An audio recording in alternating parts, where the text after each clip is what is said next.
lost Candace. Yeah, we're good.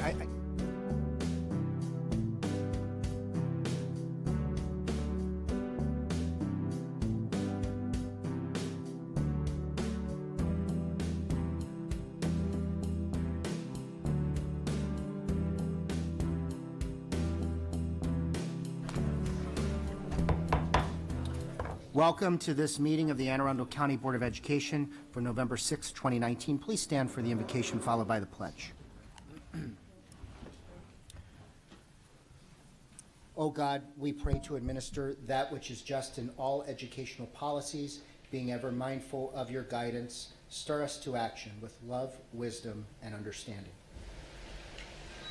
Allegiance to the flag of the United States of America and to the republic for which it stands, one nation, under God, indivisible, with liberty and justice for all.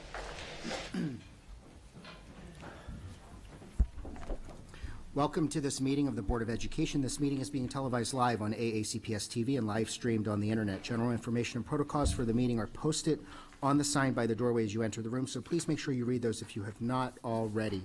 Item 2.03 is approval of the minutes. Is there a motion to approve the minutes? There's a motion and a second. Any discussion or edits to the minutes? Seeing none, all in favor say aye. Opposed, no. The ayes have it, and the minutes are approved. Item 2.04 is establish agenda order. Would any member like to add anything to the agenda that's not currently printed? Seeing none, the agenda will stand as published. Item 2.05 is formal board recognitions, and there are none today. We'll move to item 2.06, which is Educator of the Month, and we'll turn to Vice President Corkadel.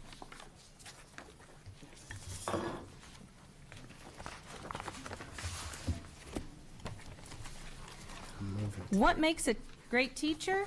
There are likely many answers to this question, right? Well, at Central Middle School, they believe their science department chair, Mr. Jeremy Marcus-Wegner, is one great teacher. Mr. Marcus-Wegner has been instrumental in establishing the school's professional development committee, involving not just a team of educators, but often surveying the entire staff for input and ideas. He keeps everyone informed via the professional learning community that he created through Google Classroom. This allows timely, easily accessed feedback of information for everyone. Mr. Marcus-Wegner promotes positive changes in the growth of students and staff at Central Middle School. The results of those efforts over the school year have led to greater awareness of policies involving relief, equitable grading practices, the use of ELL practices, as well as discipline policies. He created surveys and gathered data for the equity team that has directly led to increased opportunities for students, as well as developing empathy from and within the staff. Additionally, Mr. Marcus-Wegner is the science department chair and assesses the level of implementation of next-generation science standards using data to hold collaborative conversations to improve instructional delivery and increased mastery for all students. Mr. Marcus-Wegner makes outstanding contributions to the school by diligently working alongside both assistant principals to learn their inner workings of both testing and scheduling. He attends central office trainings in both of these school-wide tasks whenever permissible.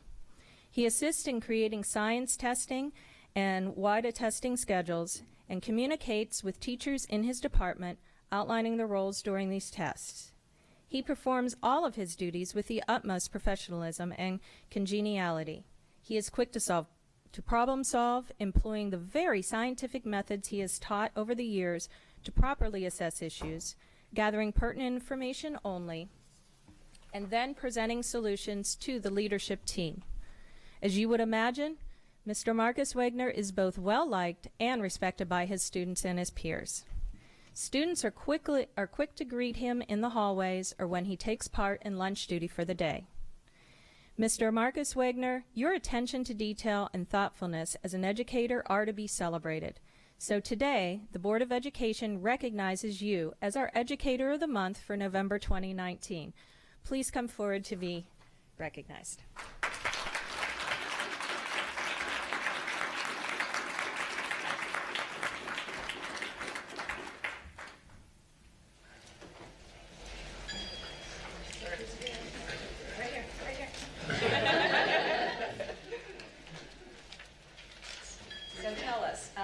How did you come to be here today? Usually they come first. Yeah, there was a very good coercing of surprises. They had me explaining that there were some questions that were going to be asked by the Board of Ed. Okay. So there's your first question, and then your second question is who is here joining you today? I have my wife joining me today, Elizabeth, my principal, Miss Millie Bell, and I have the science coordinator, Val Wessner, and the whole science office actually. Elliot Tyler's here, and Bobby Jackson are both here. Wonderful. Well, here's your official bell, and congratulations, sir. Thank you very much. Thank you.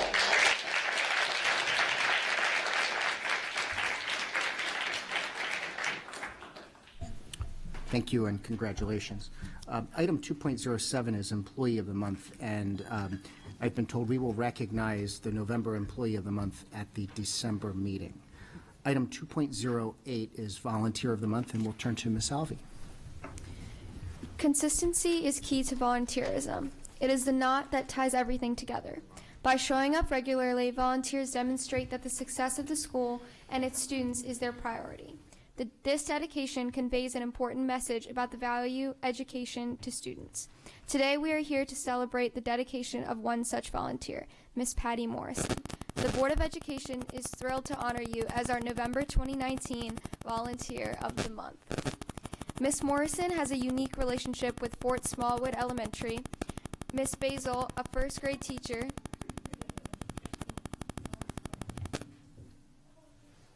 I'll continue. Okay. Miss Basil, a first grade teacher at the school, shared that during the very first week of school, Miss Morrison exclaimed, "Please don't call me Mrs. Morrison, just call me Gigi." That is certainly what she is, not only to her 4 grandchildren who attend the school, but to the many children who grace the halls of Fort Smallwood Elementary each day. According to Miss Basil, the kids race into the room to hug her on the days she volunteers, and goes on to describe how she circulates the room during guided reading, offering help and love to all in need. Her dedication to the Fort Smallwood community does not stop at the classroom door. According to School Secretary Miss McPheron, she helps in the classrooms with book fair, with Race for Education, and is also a regular presence in the school library. Library media specialist Mr. Morrow shared that this is my second year as a school librarian at Fort Smallwood Elementary, and I have Miss Morrison to thank for successfully completing my first. She came to our library twice a week, every week for 2 hours at a time. That's over 100 hours just in the school library. She is continuing to volunteer in our library this year as well, and I cannot thank her enough for her time and invaluable experience. Principal Assembly says, always entering with a smile and a willingness to assist. Miss Morrison is like an additional staff person who steps in to do whatever is asked. The school is a better place because of her, and the students and staff are grateful to have her. Miss Morrison, you are a great asset to the Fort Smallwood Elementary School and the entire Anne Arundel County Public Schools community. And we thank you for your years of service as a volunteer and for your dedication to both your grandchildren and the students at their school. Would you please come forward? It is my great appreciation that I would like to present this Volunteer of the Month certificate and belt to you.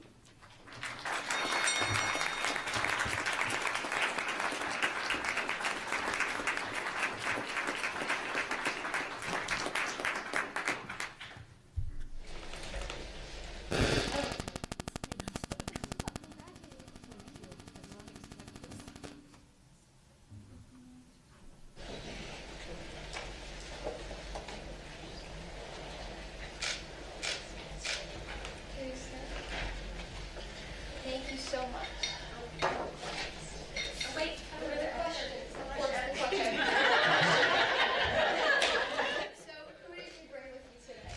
My daughter, my daughter-in-law, and my husband, Mr. Sibley and Mr. Morrison.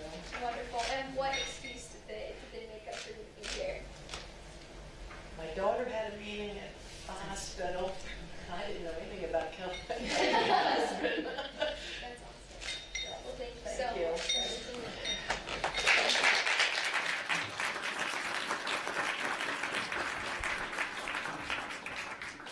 Thank you again and congratulations. To the 2 honorees, momentarily we'll be taking a recess for some photos in the lobby. Item 2.09, School and Community Highlights. Any members like to highlight? Ms. Antwine.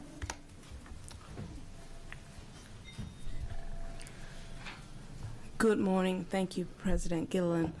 The highlight I would like to make is for our vets.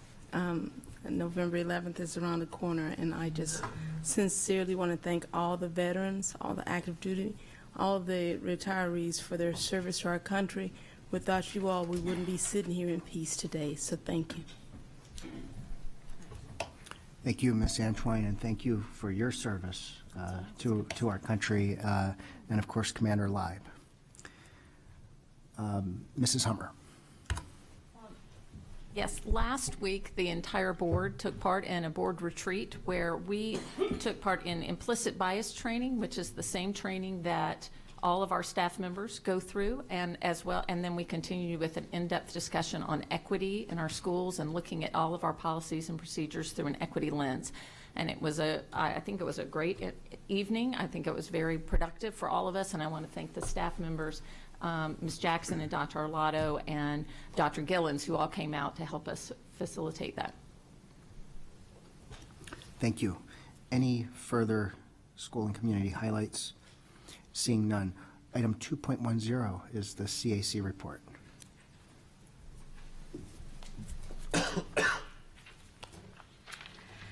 Good morning, President Gilliland, Vice President Corkadel, and fellow board members. As chair of the CAC, I'm here to update you on our activities. The CAC met Monday, October 14th, having board members Hummer, Ellis, and Dr. Arlotto in attendance, with a guest presentation from Matt Stansky on the budgeting and funding process, including the relevant timeframes from development to board adoption. It was important to understand, given the scope of the issue of recess could impact future capital and operating budgets. We want to thank the board for their welcoming reception and truly provided an opportunity for engagement between the board and the CAC, fostering a relationship of a collective body. So items that we, on our agenda, we did nominate a vice chair, Ternita Moore, Old Mill Secondary. We completed all of our committee assignments where the CAC will be participating in at least 10 system committees. And we are still deferring our subcommittee assignments. We determined that we were going to wait for our data collections so that our subcommittees can focus in on their lenses on that perspective. Our CAC policy will be discussed at our next meeting to be able to provide our recommendations regarding the CAC policy. And recess guidelines. We have planned the next meeting, Monday, November 11th, to be devoted strictly for reviewing the last survey, developing and devising deeper focused questions on key areas to prepare another data collection set for which we would then generate recommendations. The timeline that we have right now would be December for survey dissemination, open to mid to late January, with analysis and collation in February, draft recommendations in March, for final delivery in April. Thank you for your support and looking forward to the challenge. Are there any questions? Thank you for your support of our schools. I see no questions or comments at this time, but again, I appreciate all that you do. Thank you. Thank you. If the board would permit me just momentarily, we wanted to make a statement that I think we forgot under recognitions or school and community highlights. I'd like to yield to the superintendent. Absolutely, and then certainly I would ask board members to join in, but we do want to congratulate Teresa Bielstein as our not only the Anne Arundel County Teacher of the Year, but now, as of a week ago, the Maryland State Teacher of the Year.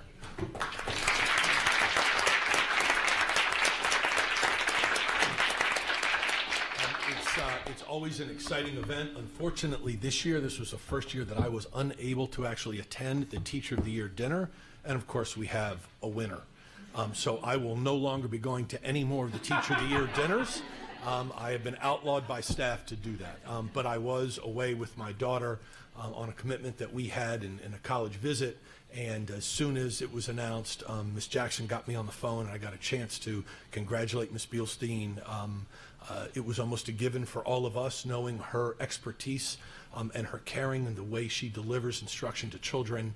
She truly is amazing. I am delighted that the committee made the decision they did, and I know that she will represent us well nationally. And I know many of the board members were there. If you have anything to join in, it's always an exciting evening. Mrs. Shahine. Yes, it was a very exciting night, and many congratulations, and it was obviously a win, well deserved. And just hearing about her perspective and the perspective of the other finalists and the other Teachers of the Year from the other districts was fabulous, and just an all-around amazing moment to celebrate our wonderful teachers. Thank you. Mrs. Ellis. Yes, I certainly want to echo the congratulations, and the Ms. Bielstein is just a great example for all of our teachers, but I know we have so many wonderful teachers that are worthy of that award. It was exciting to see the new list just come out of the Anne Arundel County finalists for Teacher of the Year, so we're starting the cycle again. Yeah, it was a wonderful evening, a great celebration, and I was jumping up and down screaming when the announcement was made. It was a lot of fun. Thank you, and I think Mrs. Kutchis, you would agree, it's always great when we have a Loyola graduate, winning, so absolutely go Greyhounds. We'll revert back. Item 2.11, Crofton High School mascot and colors. Oh, we don't have a chair. Mike, okay. Just a little bit. President Gilliland, Vice President Corkadel, members of the board, and Dr. Arlato. I am Katie Furherd, and I am the very proud principal of the new Crofton High School. I'm here this morning to give you a bit of a status update on the school and to announce the selection of our school mascot and colors. First, the update. I have been thrilled to engage with members of the Crofton community since being appointed to this position and to begin to build the relationships that will be so crucial to our success. We have come together to choose a name for our school, which this board approved on September 11th. We are working together on the selection of a signature program and continue to hold meetings with a broad cross-section of participants. Construction work on the site is about 85% complete, with the interior building work about 76% complete. I have to tell you that it has been very exciting to watch this facility take shape over the last few months. The facilities team is awesome, and we are going to have a state-of-the-art building ready to welcome our students next fall. The most recent venture has been the selection of our school mascot and colors, something that will further cement our identity. To do this, we convened a group of students and adults that represent all of the schools that will feed into Crofton High School. As we did with the school name, we solicited suggestions publicly and then discussed them in our meeting. This was a great opportunity for us to again build relationships and help ensure that everyone is a part of the opening of Crofton High School. We forwarded the committee's unanimous recommendation to Dr. Arlato, and we are grateful for his approval. So today, I'm proud to tell you that, wearing the colors of red and black, we will proudly be the Crofton High School Cardinals.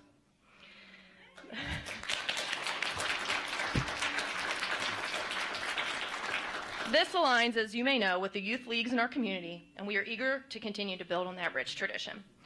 The next step, again, with community involvement, will be to go back to our group and look at some design samples for what our mascot will look like. We will have that finalized as soon as possible. We will also continue to build those key relationships I spoke about as we approach the first day of school, and I can't wait to welcome you and all of our students to Crofton High School. Thank you.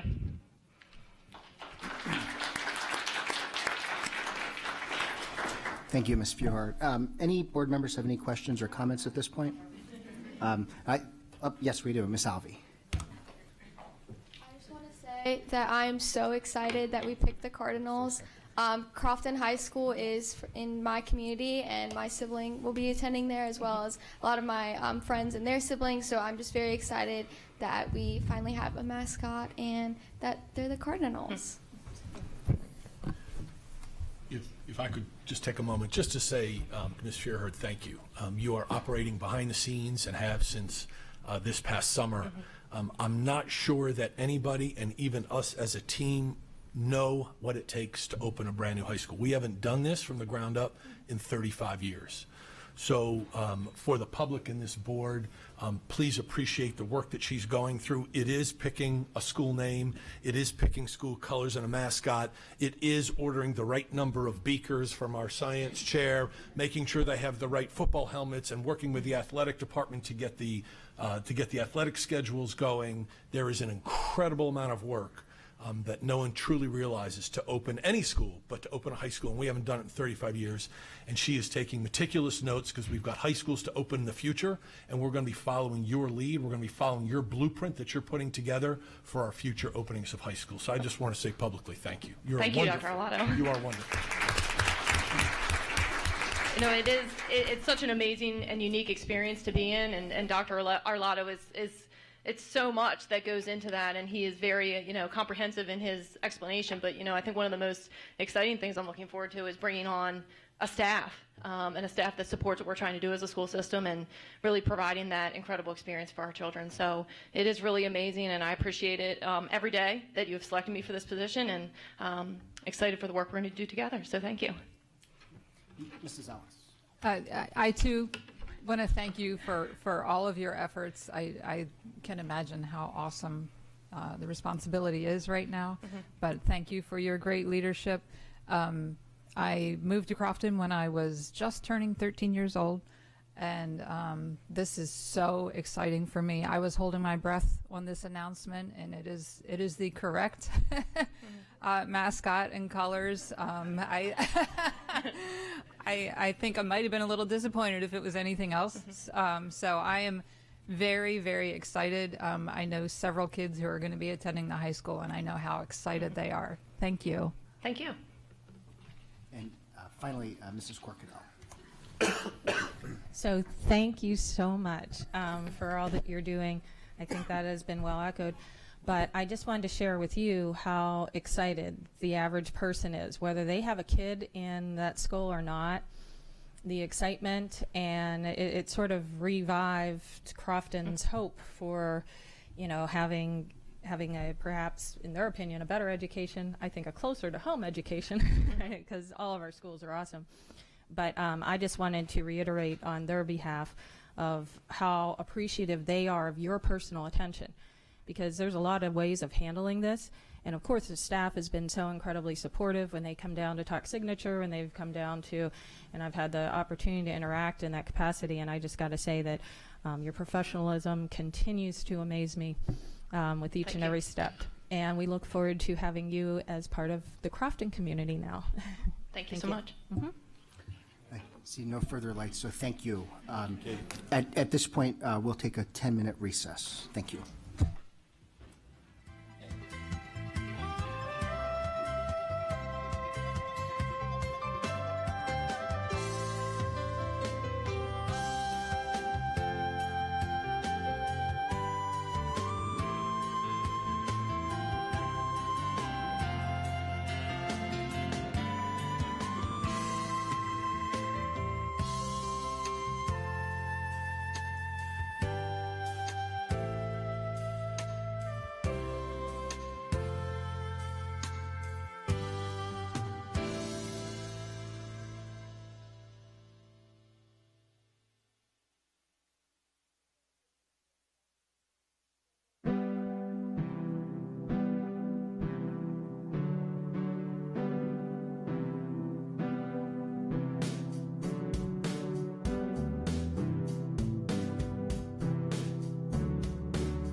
Can I get the mic? Diane, can I get or Jackie, the mic? Yeah. Can we do for the board members 30-second warning?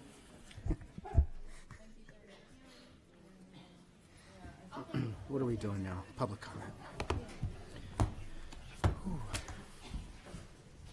Okay. The board will now reconvene, and will reconvene with the public comment portion of our meeting. Anyone wishing to speak on an item not on today's agenda may offer testimony during this public comment portion of the meeting. Speakers are allotted 3 minutes each and may not allocate their time to others. The tone will sound when time has expired. The board asks the comments remain civil and appropriate for the various audiences that may be watching or viewing this meeting. Student-specific and personnel matters are confidential and cannot be discussed in this forum. It is not the board's general practice to engage in a question and answer session with speakers. For the record, please give your name before speaking, and handouts should be given to the board assistant. I've got a few cards here and enough seats. So Janet Norman, Russell Leone, Lisa Van Buskirk, and Allison Cordell. Oh, I'm sorry. You know what? That's what I get for being quick. and I apologize to Allison Cordell. I see it's 6.08. My fault. Yes, ma'am. Good morning, President Gilliland and members of the board. My name is Janet Norman, an Annapolis High parent, PTSA member, and education advocate. I want to start out, got a lot of things to cover. I really want to commend you for a great tool you've provided our students and families in the new parent portal and the Power School app. It's a huge improvement. I know it was a huge challenge for your staff to merge 3 different computer systems all into one, but please give them our congratulations. It was really well done, and it's so useful to students and families. Mr. Mosier was kind enough at the end of a 15, 16-hour day the other night on Monday to provide me the approximate number of Annapolis High families that are signed up for the parent portal. Unfortunately, it's about 55% of our students' families right now. So that means that 45% of our students don't have that tool to monitor their own grades, to look up what assignments are missing, where they're falling short. During the weekly advisory, they get a sheet of paper that tells them, you know, you have a D in this, you have an E in this, you have a B in this, or an A in that. But it doesn't give them the specific tools. So what I'm asking is that, one, I think the board should know what's the current enrollment level for every single school. I mean, how are you tracking achievement gap and other things if you don't know where the administration is in rolling out this tool that helps our students take control of their grades? A previous meeting, our Annapolis High soccer coach came here and talked to you about the achievement gap at our school and many others.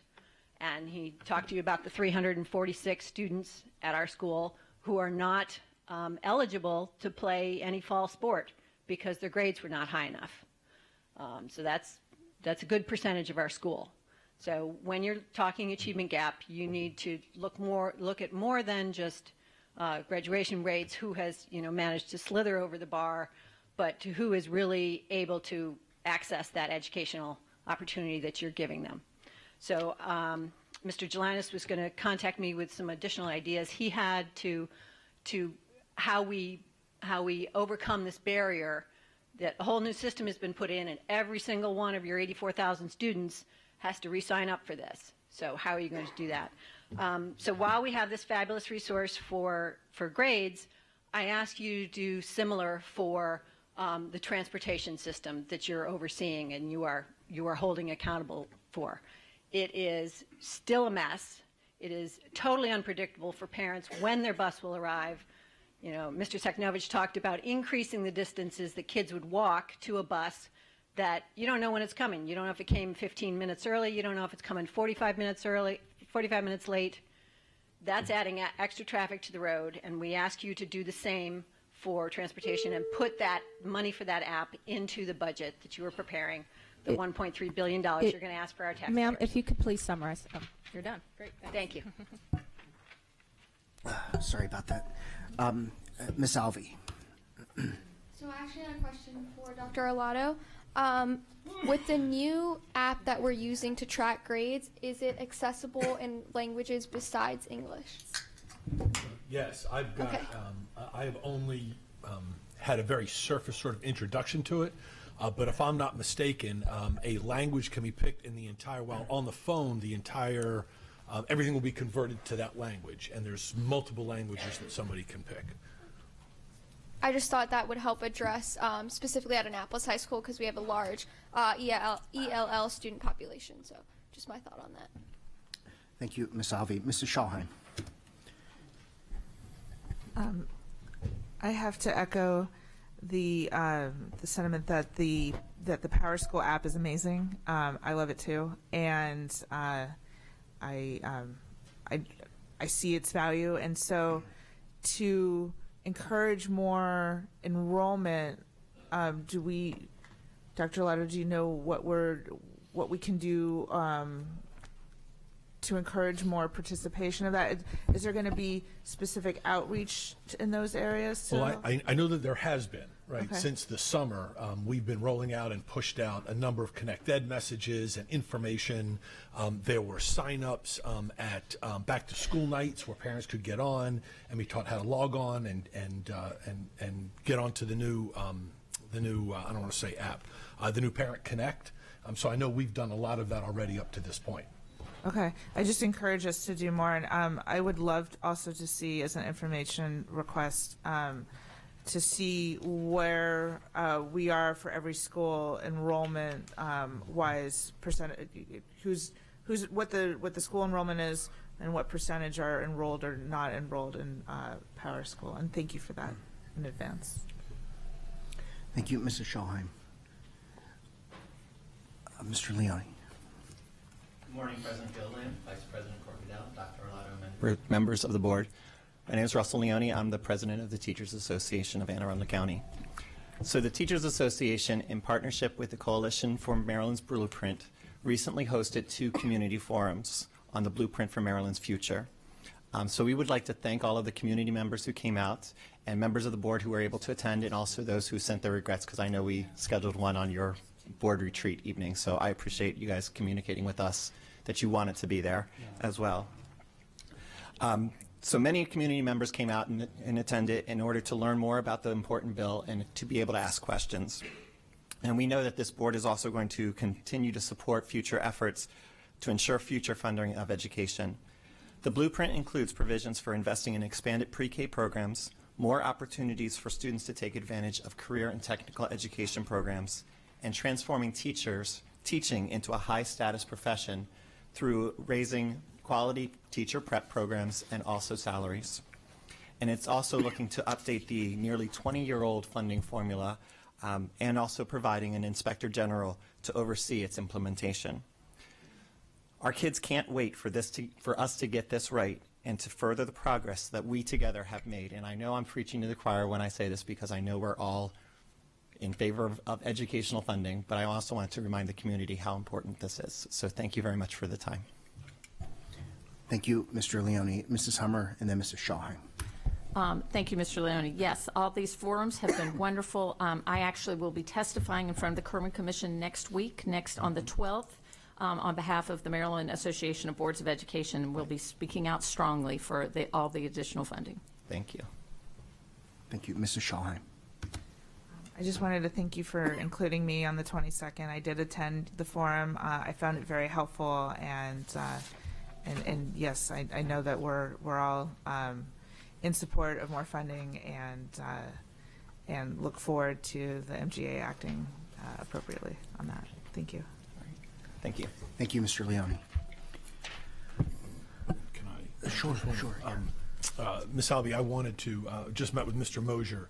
The parent portal app does not translate into other languages. We have when I heard the term app, we are getting ready to roll out a phone version of our website from Blackboard.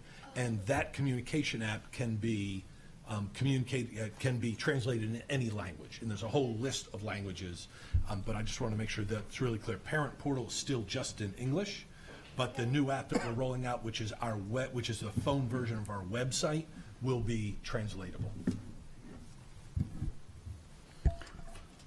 Mrs. Schalheim. Do we know if Power School has the ability to make that app into different languages? We're literally checking that right now. Awesome. Thank you.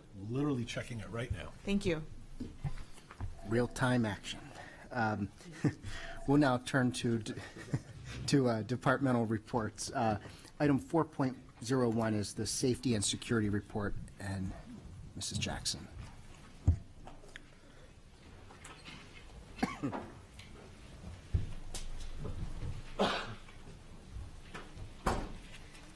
Good morning, President Gilliland, Vice President Corkadel, members of the Board of Education, and Dr. Arlotto.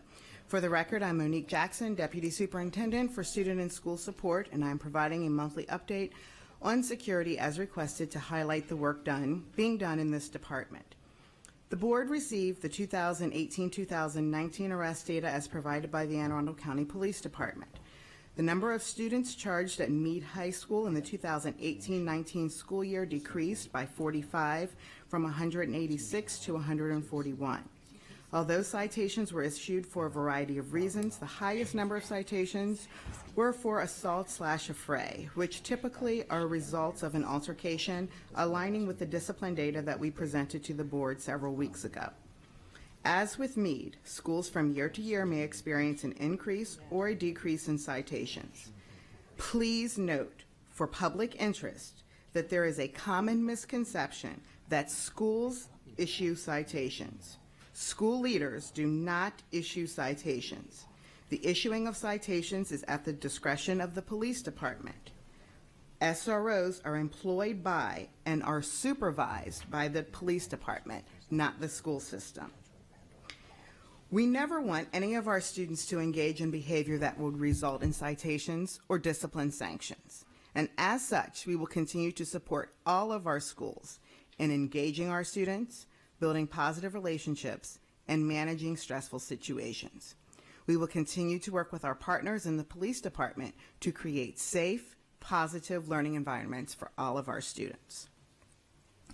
One issue that we have tackled this year that has taken a tremendous amount of police department and school system time is combating online threats. Thus far, in 2 months of the current school year, reports to police and subsequent investigations for online threats of individuals of violence are approximately 3 times higher than this time last year. This is not a local phenomenon. Threats against individuals in schools are pervasive throughout the nation, and most threats are communicated online. For threats spread via social media, the vast majority originate outside of school hours, on weekends, and late into the evening. In many cases, themes of threatening posts are designed to use emotional language and images that either frighten or intimidate a specific group or individual, or intend to disrupt the school operations and close the school for a period of time. The social media apps, specifically Instagram and Snapchat, provide platforms for the most frequently reported threats of targeted violence against individuals or an entire school. Certain words and phrases allow persons who post an image to generate exponentially far more views than you would ordinarily see the item using hashtags. The inclusion of hashtags and key phrases is often deliberate. Well-intended but misguided people frequently aid the malicious poster by screen capturing potentially threatening posts and then redistributing it to others.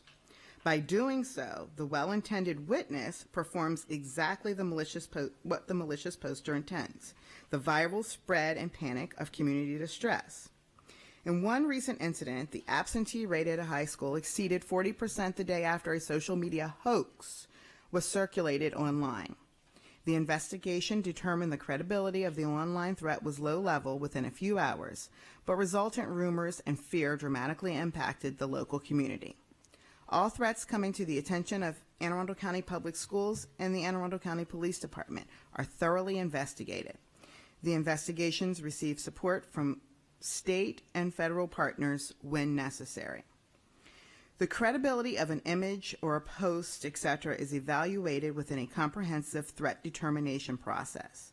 That process is not driven by emotional factors. It relies on situational context and a wide variety of analytical factors.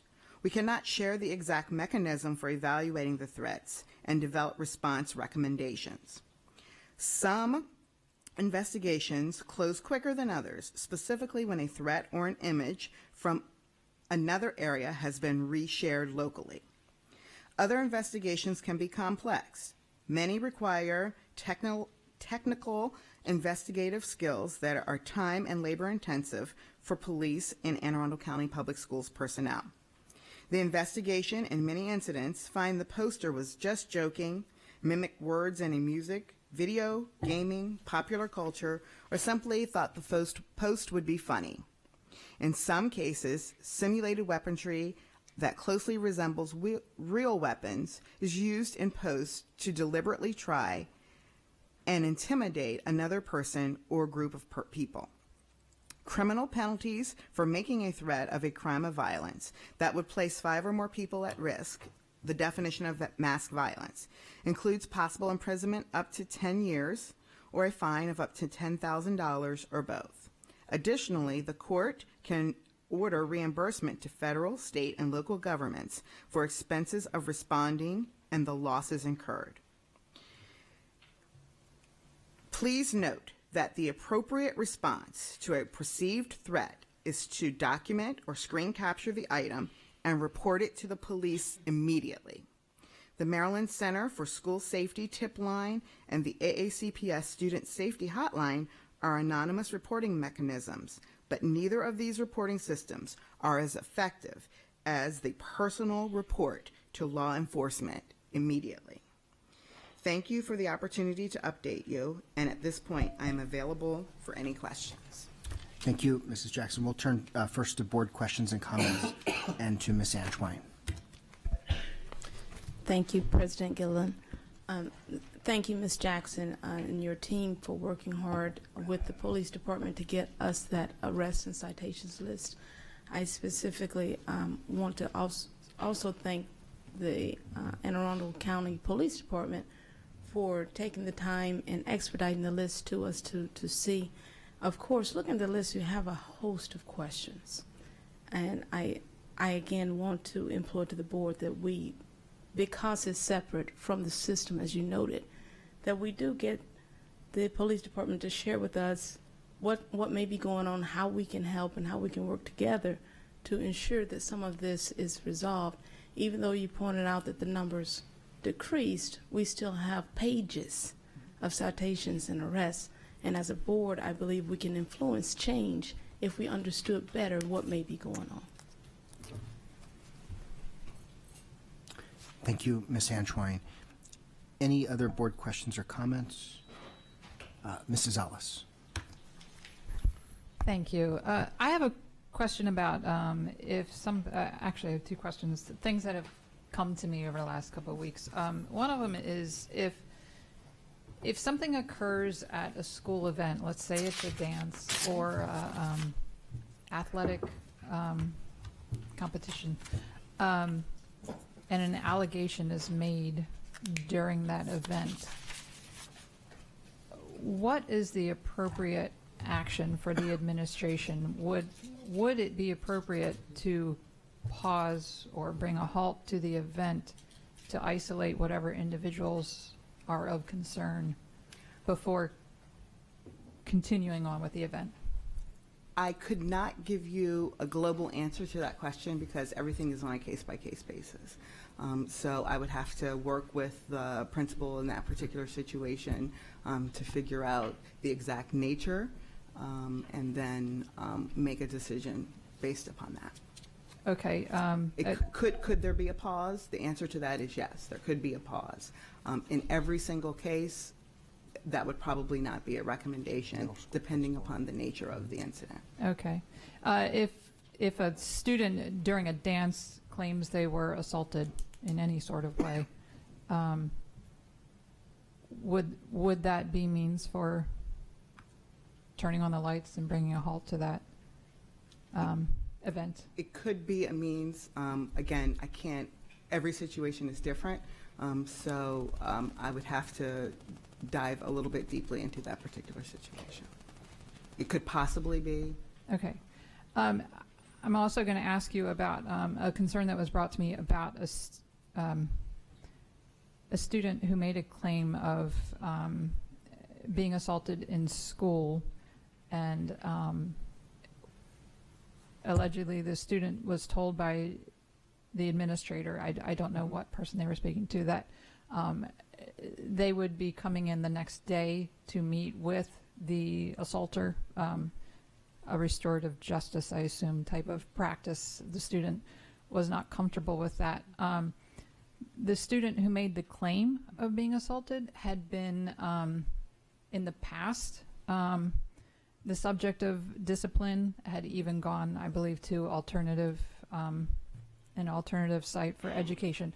So my question, I guess what I'm trying to get to is, when a student does go through discipline, even to the point of alternative education, and then comes back, what kind of training do we have for the administration and counselors and so forth to give that student a chance to look at them through a new lens? In other words, if the student feels they are making an effort to turn a new leaf, are they there could be an internal bias there that, right? So how is that dealt with when we're sort of rehabilitating or bringing our students back in? Right. So I appreciate you using that word, bias, because we would never want to set our children up for failure based upon a previous incident. So that's not what we're in the business of as a school system. But our students do frequently, when they are returning from alternative education or an alternative placement, they come into the school with a reentry plan. And again, depending upon why a student is there, sometimes it's family choice.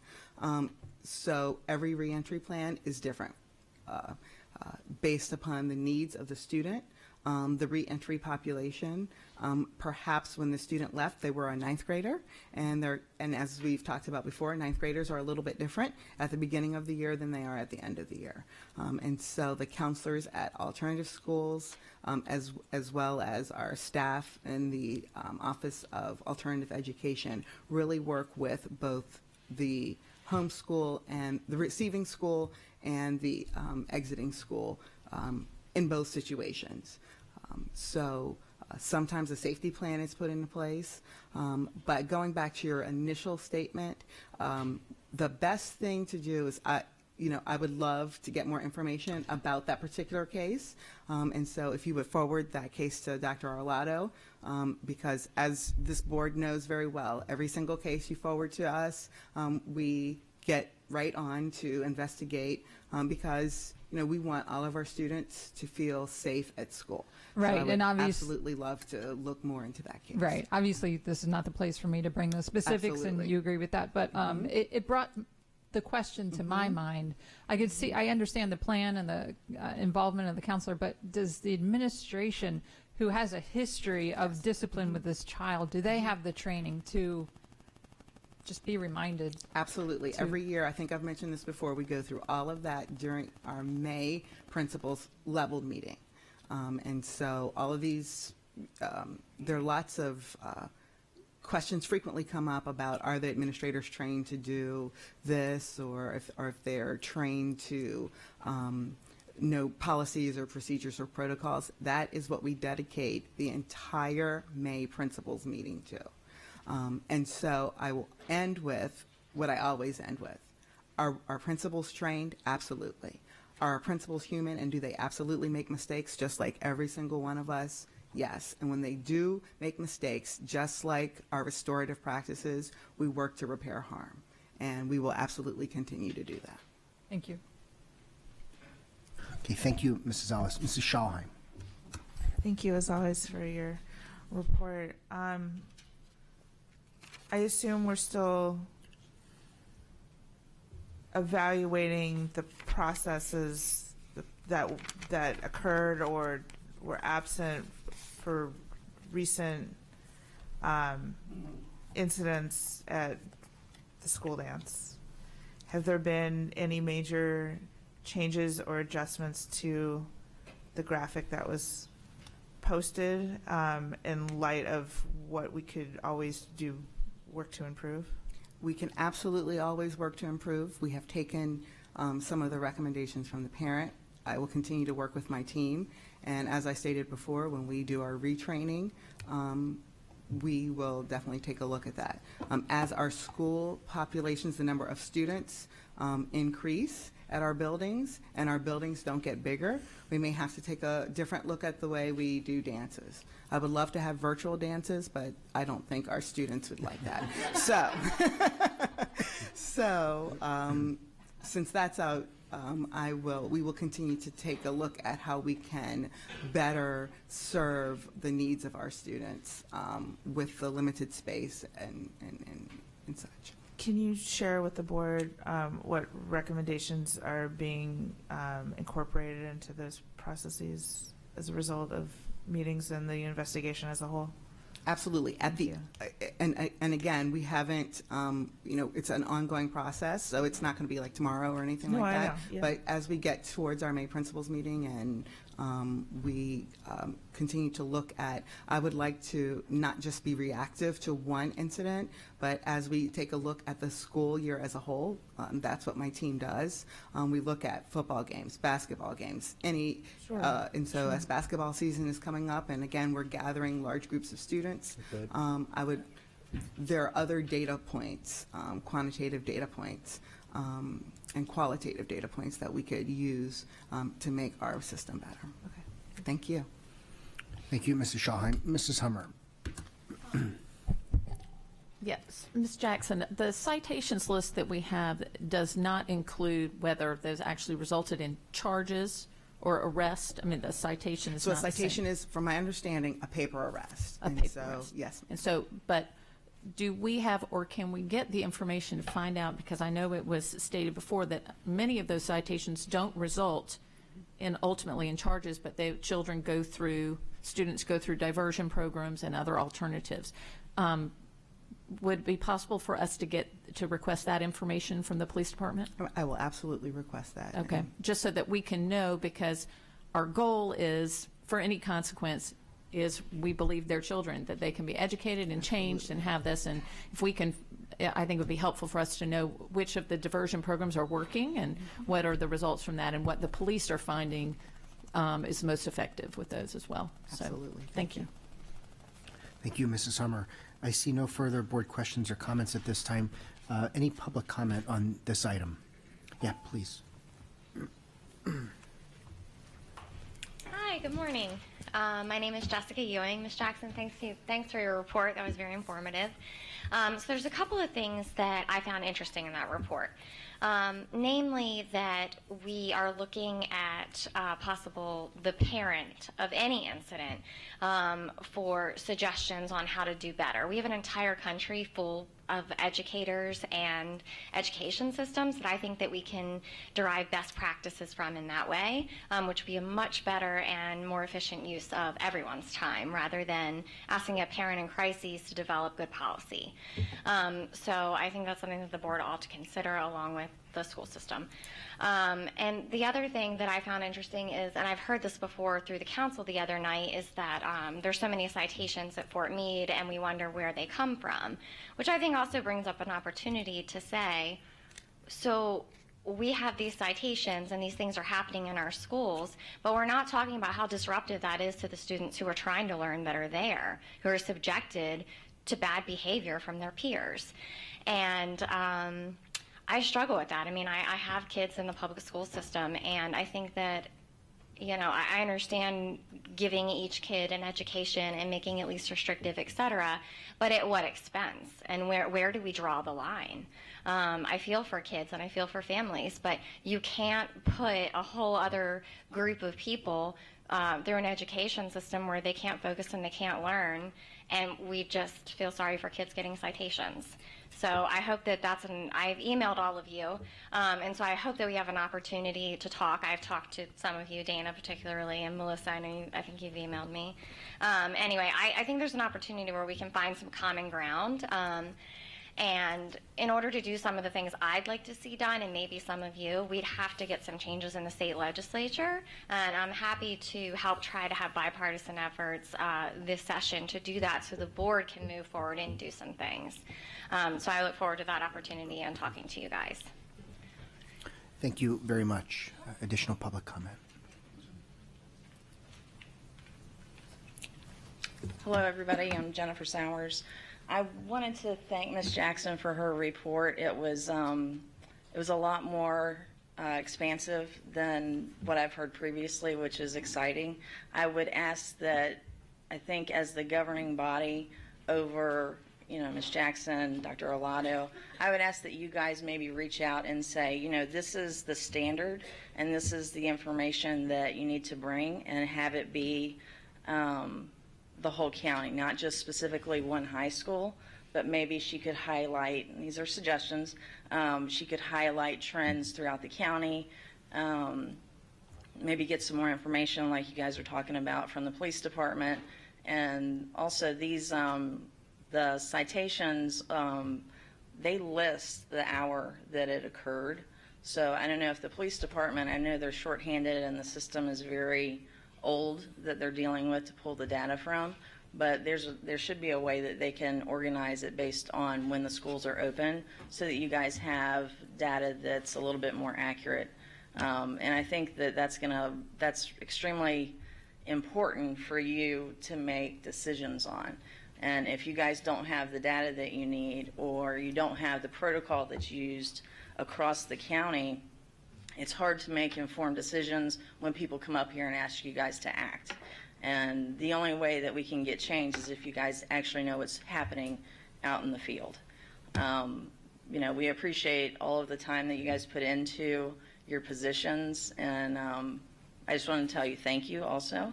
I know that sometimes, I bring a lot in front of you to address, and I'm hopeful that things will continue to get better. But like I said, I think that when you ask for things, I think that somebody on the board should say, I would like to make a motion to do this, and then somebody second it. Like, I would like to see a motion to have the safety report be more expansive. Can we start next month? Something to that effect. I think would be beneficial for the community and for you guys. We're on the right track, I feel like. We just need a little bit more focus. Thank you. Thank you, Ms. Sowers. Any further public comment on safety and security? We'll now move to summary comments from the board. Mrs. Schalheim. Just for the public's knowledge, can you tell us, I'm assuming that we are in constant communication with other districts, both in Maryland, regionally and nationally, to determine best practices. Can you shed some light on that? Yes, ma'am. Thank you so much for the question, and I apologize that my comments did not reach that level. We are in constant communication. We attend national and state conferences, and we communicate with our regional representative for the Maryland Center for School Safety. We do all these things. I'm well versed in the current research. My team, we utilize a research article every month at our team meetings to talk about best practices that we have utilized.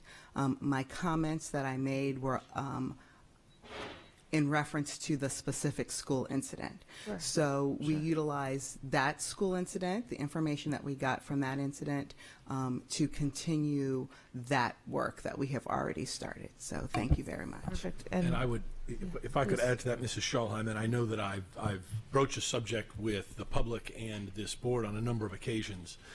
The Maryland Center for School Safety was established several years ago. They have continued to grow in staffing and the importance and the role that they play in advising and working with all 24 of the LEAs. There is a phone call that occurs once a week among the safety coordinators of all 24 LEAs with the Maryland Center for School Safety. They monitor that call, and we are part of that. So when incidents happen on a weekly basis, they're reported out if it happens in Allegheny County or Somerset County, it's reported out once a week. And so the safety security officers from all 24 LEAs learn about those incidents, how they were handled, what advice has been given from either the state police, local police, sheriff's office, or the Maryland Center for School Safety. That's just an added feature. When you say talking about meeting and knowing what's happening in other school systems, there's literally a weekly phone call that happens directed to the Maryland Center for School Safety that we participate in. Thank you for sharing all that. I just thought that would be beneficial for the public, both in the room and online, to know. So thank you for that. And as you know, to add to that, experience is also a very good research method. And so my team is mostly made up of people who have been school principals. And so we take that experience that we have with especially adolescents, and we take that into account as we are developing professional development for our principals. Thank you. Thank you, Mrs. Shaw. Ms. Antoine. Thank you. I thank Ms. Ewan and Ms. Sowers for your comments. I want to emphasize a few things, please. One, our departmental reports are in place to highlight and to share the school system's story on how we're addressing these.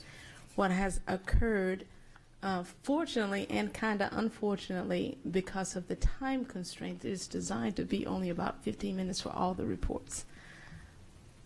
But we do have some clear and present situations that must be addressed, and as the board, we do get more expansive presentations from Ms. Jackson as the top security officer in our system and in the school. So I want you all to know that.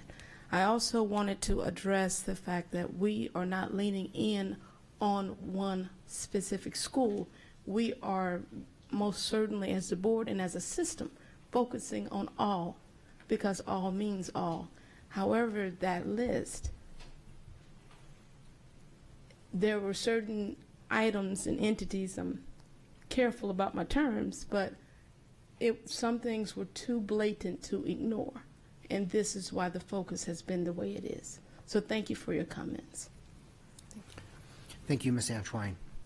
Seeing no further board questions or comments, we'll move to item 4.02, which is the bullying prevention report. And Mrs. Jackson again. Thank you again, Mr. Gillen. Good morning, President Gillen, Vice President Corkadel, members of the Board of Education, and Dr. Arlotto. For the record, I am Monique Jackson, Deputy Superintendent for Student and School Support. I am providing a monthly update on bullying and harassment as requested to highlight the work being done in this department. Thank you to everyone who participated in Project Unity. I am sure, as you followed on social media, you were delighted to see all levels of the organization and our county and city partners embrace unity. I spent most of my day doing walkthroughs in the Old Mill complex, and the excitement was contagious. One teacher challenged her class to help others spread acts of kindness through generating ideas and placing them in a fishbowl where classmates and others could fish for ways to help. One of the most popular activities was the Be the Eye in Kind backdrop, where people took selfies. As of October 31st, the number of bullying forms filed is 222, representing a slight decrease from that same time period last year. We hope that this trend continues as our students find ways to celebrate both similarities and differences. We continue to utilize curriculum opportunities to be proactive in reducing bullying, harassment, and intimidation, especially at the elementary levels. Currently, we have 40 schools implementing the second step curriculum for students in grades pre-K to 5. During the second step curriculum, students learn proactive measures and skills that help them respond appropriately to daily stresses that they may be experiencing. This research-based initiative curriculum is organized around short lessons presented 2 to 3 times per week that build social and emotional skills using real-life scenarios. Principals currently utilizing the program have also received professional development on the curriculum from the Second Step Training Office, as well as our school counseling office. As a result of funding received from the Safe Schools Grant, all of our elementary schools will be implementing Second Step curriculum for the 2020-2021 school year. Thank you for this opportunity to update you, and at this time, I'm available for any questions.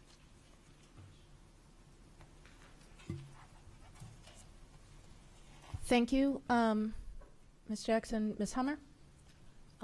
Yes, I thought Unity Day was great, and it was so much more. People said, oh, it's just to wear orange. It was so much more than that. My Twitter was blowing up from schools, and I was amazed at the creativity that they showed for not just one-day events, but events that then were going to be built on from that day on, and I think it was incredibly successful. As we talk about the bullying and that we hope to see things coming down, as our GCC class has been implemented across all of our schools this year, I got some wonderful feedback from a community member last week who had actually gone and taken part at one of our high schools, going to all the GCC classes, being part of a presentation. And his exact words were, this class is going to transform this school system in the next 10 years. And I think he's right. I mean, we're reaching out, we're teaching our kids, we're giving them the skills to make a difference. And I think with each year as we train more and more kids, so that's a compliment to the staff and all the people that have been working so hard on the GCC class, that people are already, people from outside the school system and within are already seeing the potential and the efforts that are going there. So thank you. Thank you. Okay, seeing no more questions, any public comment? Okay. Ma'am, next, Diversity and Inclusion Report, item 4.03. Good morning. For the record, I am Maisha Gillens, Executive Director of Equity and Accelerated Student Achievement, and I am providing the monthly update on diversity and inclusion. The Office of Equity and Accelerated Student Achievement continues to be intentional in their efforts in assisting schools in eliminating all gaps. With this goal in mind, I am pleased to give you an update on the newest professional development module that has been created for the December 5th early dismissal. My team created a module based on Dr. Paul Gorski's work on equity literacy. Dr. Gorski is the founder of the Equity Literacy Institute and Ed Change. He has 20 years of experience helping educators strengthen their equity efforts in classrooms, schools, and districts. He has published numerous articles and published books on various aspects of educational equity. The newest module was based on Dr. Gorski's book titled Case Studies on Diversity and Social Justice Education. Schools will explore different equity-related scenarios while using an equity literacy framework. The steps in the framework will require schools to identify biases and inequities presented in the scenarios, take in consideration various perspectives, consider possible challenges and opportunities, imagine equitable and just outcomes, and create immediate term responses. The purpose of the module is for school teams to work together in using the equity literacy framework to explore equity scenarios for just outcomes.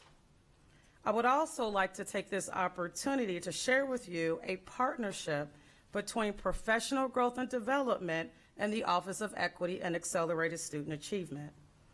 In response to the need for building our capacity around eliminating all gaps, a social justice, anti-racist leadership lending library has been created. There are over 30 titles that range from how to lead meaningful conversations in the classroom about race by classroom teacher Matt Kay, to Just Mercy, a story of justice and redemption by Brian Stevenson. Here in Anne Arundel County Public Schools, our work is guided by 3 driving values: all means all, ready, set, launch, and sound stewardship. These values help frame our actions that ultimately impact our students. Nationwide, we are experiencing a human and civil rights crises around issues of exclusion, deprivation, injustice, and bigotry. In an effort to respond, disrupt, and mitigate these problematic issues, the Leadership Library was created to provide historical and real-time knowledge about these issues.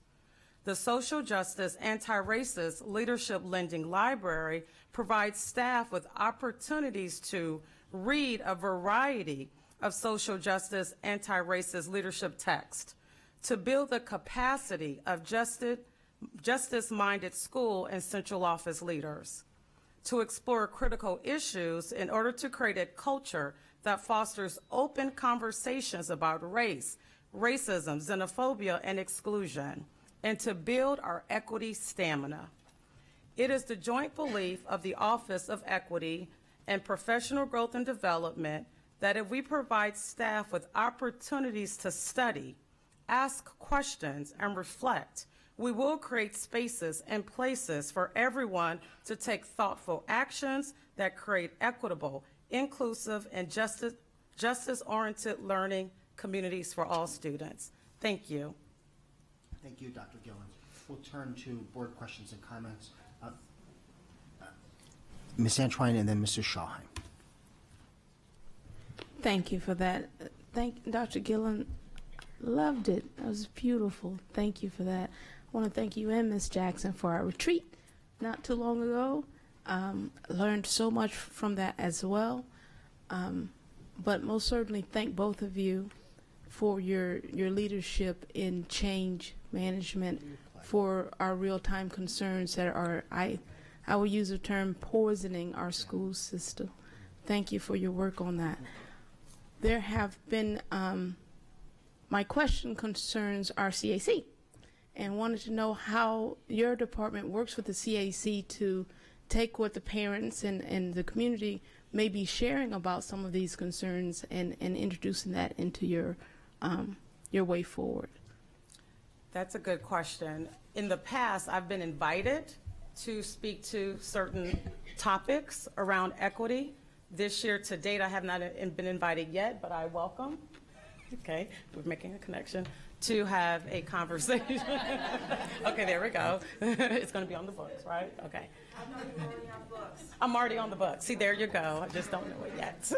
So I'll keep you posted as to what that partnership will look like. I just want to ensure that the work that both teams are doing, we're not doing it like this. Right. That we're working together to sing the same song, so to speak, and most certainly to make the same successful change. So thank you for that.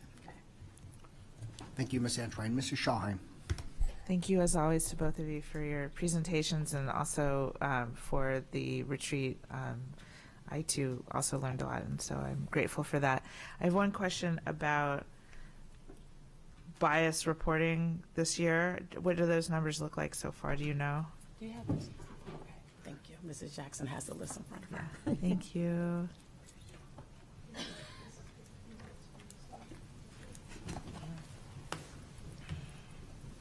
Good morning. So, as of today, we have 40 bias-motivated reports that have been entered into the system by a parent, guardian, or school-based administrator. It is very similar to last year. I think we were at like 36 or something like that around this time last year. As I have done for this board in the past, I will do the analysis by type once we get, I'd like to get into January because, you know, sometimes it ebbs and flows, but once January starts, we typically have a greater understanding of what the school year looks like. Sometimes that we have high reporting at the beginning of the school year. Sometimes an incident will occur. As always, we continue to monitor this, you know, in a school system of over 100 schools. I think we do a pretty good job of taking a look at when we see numbers rise for a particular school. We definitely, Dr. Gillens contacts that leadership team, and either someone on her team will be out there to work with them. Questions in the past have been, do we see a pattern from schools? And just like the students that we serve, we can't detect a pattern. Other than, as I've stated before, middle schools for both bias and bullying rise. And I think that at Dr. Arlotto's teen advisory, we got some great insight from the students because he asked the question, you know, we want the teens' help. And he asked the question, why do we, especially during some events, have an uptick in the rise in biased language? And one of the students said, you know, it's not necessarily about the language itself, it's about our ability to respond to a situation in a non-angry manner. And I think that, you know, we have to then take that information and say, well, maybe we're trying to treat the wrong problem in some cases. You know, maybe we need to help some of our students with their response mechanism, vice it just being about biased language. Thank you for that. Do you, when you do that analysis, can it be done by cluster, please? I don't know if it usually is, but I want to see where it's higher, where it's lower. Yes, ma'am. And any sort of guess as to why around that. And then also, I assume with the new policy, especially, that there's a more concerted effort to make people aware of that form and the bullying form. Oh, yes. And it's consistent following of both items across all schools. Yes, and I'm actually working on, some members of my team and I are actually working on an appropriate time to reintroduce the community to those forms. You know, we are in information overload, right? Yeah. And we get a lot of information, but we want to time this in a way that we're not, you know, can you complete this survey? Can you do this? Can you do that? We're not asking parents to do anything else except focus on the fact that we have these forms and why they're available. Can I also add to that, part of the delay also is working through the adopting the policy too. So remember, Yes. there was a delay in that into how we communicate accurately policy. So I do want to interject there. And then PD for all staff how to consistently deploy those items and how to respond accordingly when these things happen, right? Yes, and we use the scenario-based approach, which is nationally recognized as one of the best approaches to utilize when you are giving professional development in any manner. Yes. Thank you so much to both of you. Thank you. Thank you, Mrs. Schallheim. Ms. Hanschwein. Thank you, President Gilliland. I'm going back to I'm kind of piggybacking off of what Ms. Schallheim just requested. When you gather your information, are you gathering separately bullying incidents or bias accusations on the parts of teachers and principals or people in the system outside of students? So let me take that in a two-part. So the first part is, yes, when a bullying reporting form is completed, the person has the option to select, was it student on student, was it an adult, et cetera, et cetera. Same thing with bias. In addition to that, we do have our means for employee discipline. So if something happened, so it's sort of parallel ways of looking at it. We do have the employee discipline mechanism, and then we do have the reporting mechanism. In a different department. Different, the employee part is in a different department. Good. And if it's, say, the parent that brings the concern, maybe the student doesn't recognize as, especially someone in authority, as bullying them or treating them in a discriminatory manner, is the parent encouraged as well to use the same form to make these reports? Yes, ma'am. Okay. And if for some reason that's not been the case, I would like to know about it. Every school homepage to the right side, I believe, has the supervisor of the school. And so we always encourage, if you're not getting the information or the response that you need from the school, we encourage you to reach out to that supervisor. And so, again, fortunately for me, this is part of our team meeting. I supervise all of the areas, and so we are in constant communication about this work. Thank you.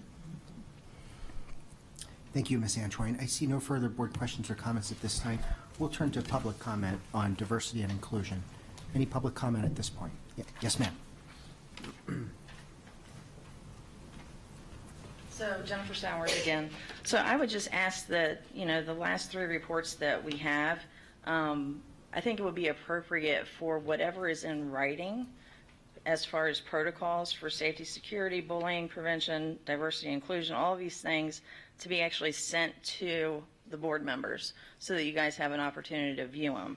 I know that a lot of the answers that we've gotten was that it's on a case-by-case basis, but I mean, I would think based on like liability issues alone, you would have a protocol that stretches across the county that could be sent not to me, but to you guys so that you're aware of what's going on in the superintendent's office and that it's what you guys want to see happen.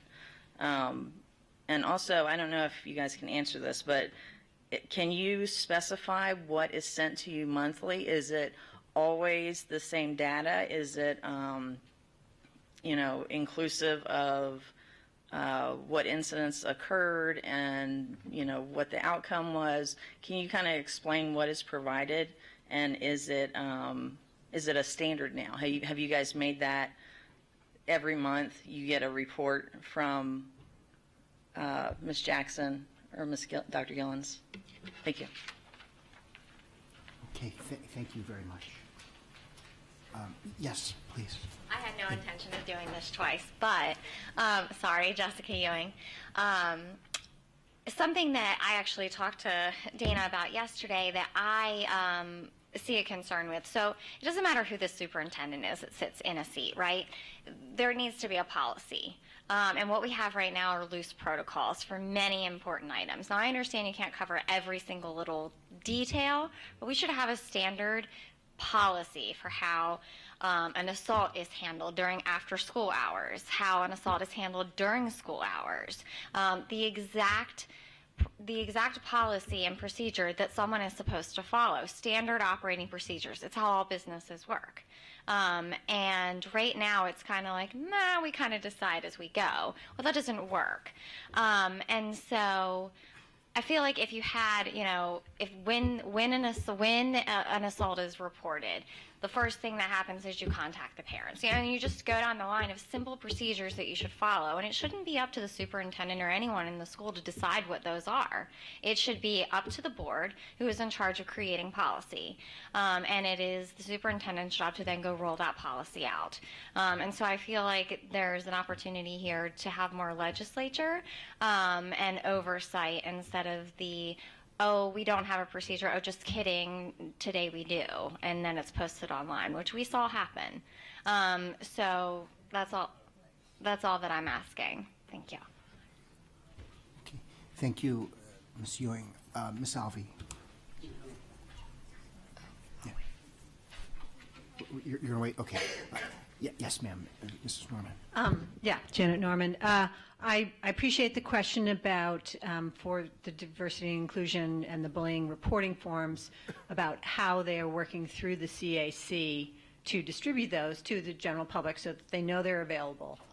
We hear a lot of things online that I think the parents don't know about those resources to be able to utilize them and get the feedback to our schools. I know our regional superintendent needs to have that information, and it's not being filtered up to the principals and things. I would urge you to please work through your school PTAs. I mean, I don't know if you are aware, but the CAC is kind of a dead end. It doesn't really include all the parents and be a conduit for information up to you or back to the community. So if you're working through the PTAs to inform the PTAs at your schools and inform the CRASC and other things of these policies, you're going to get much more valuable input back when you keep the rest of us informed. If you only think that the CAC is your means for distributing things, we're going to sadly continue in the same sort of function we're in right now. So I've urged it before, but please work through your PTAs. We are there, and we need to be informed of what the school system is trying to promulgate. Thank you. If I could, for the board, let me, I've got a problem with that comment, because I think the CAC, I have sat in on CAC meetings, and I know for years the CAC works to bring information back down. And so I've sat and listened to information come up from the CACs in their clusters at the elementary and the secondary level, and they deliver that information, and it's discussed at the CAC level, and then information then filters back down. So I don't want anybody to walk away, the board or others watching, to think that the CAC is a dead end. I think that's I think that's an inappropriate connotation of the kind of work that they're doing. I've seen I know the information is filtering out. Is it filtering out to every single person in the cluster? I don't know that that's happening. But I have seen the CAC work over the years to see information. They bring information from their clusters to the meeting. It's discussed and then information trickles back down. Thank you, Dr. Arlotto. Ms. Antwine and then Mrs. Schallheim. So, Ms. Norman, thank you for the recommendation that we be more inclusive of other entities within our school system that support the parent input. But I do agree with Dr. Arlotto. The CAC that I have come to know is very engaged in the community.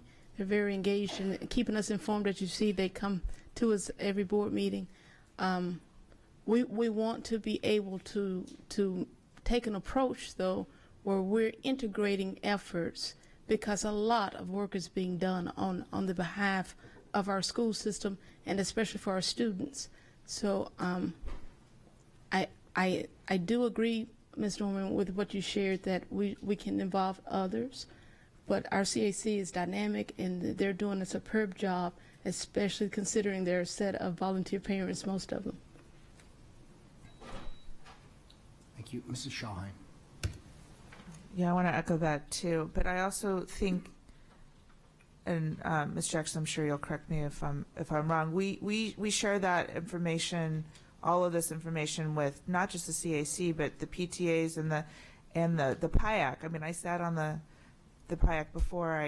I'm sitting in the seat now, and a lot of information came to us for us to help distribute as well. And so I assume those things continue to happen every year as they do.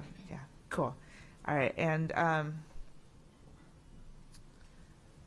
if I realize things are case by case, and it's definitely not a one size fits all, and I think it would be highly inappropriate if it were, because different incidents require different things at different times. I was grateful for the graphic on the website, and if you wouldn't mind, since I know there's others, if there's any that are specific to sexual assault both in and out of the school, can you send it to the board for us to see? I'm sure they exist, so yeah, thank you. Thank you. Any further public comment on diversity and inclusion? Seeing none. Any further board comments? Seeing none. Thank you. Item 4.04 is the transportation report, and we'll turn to Mr. Shaknovich.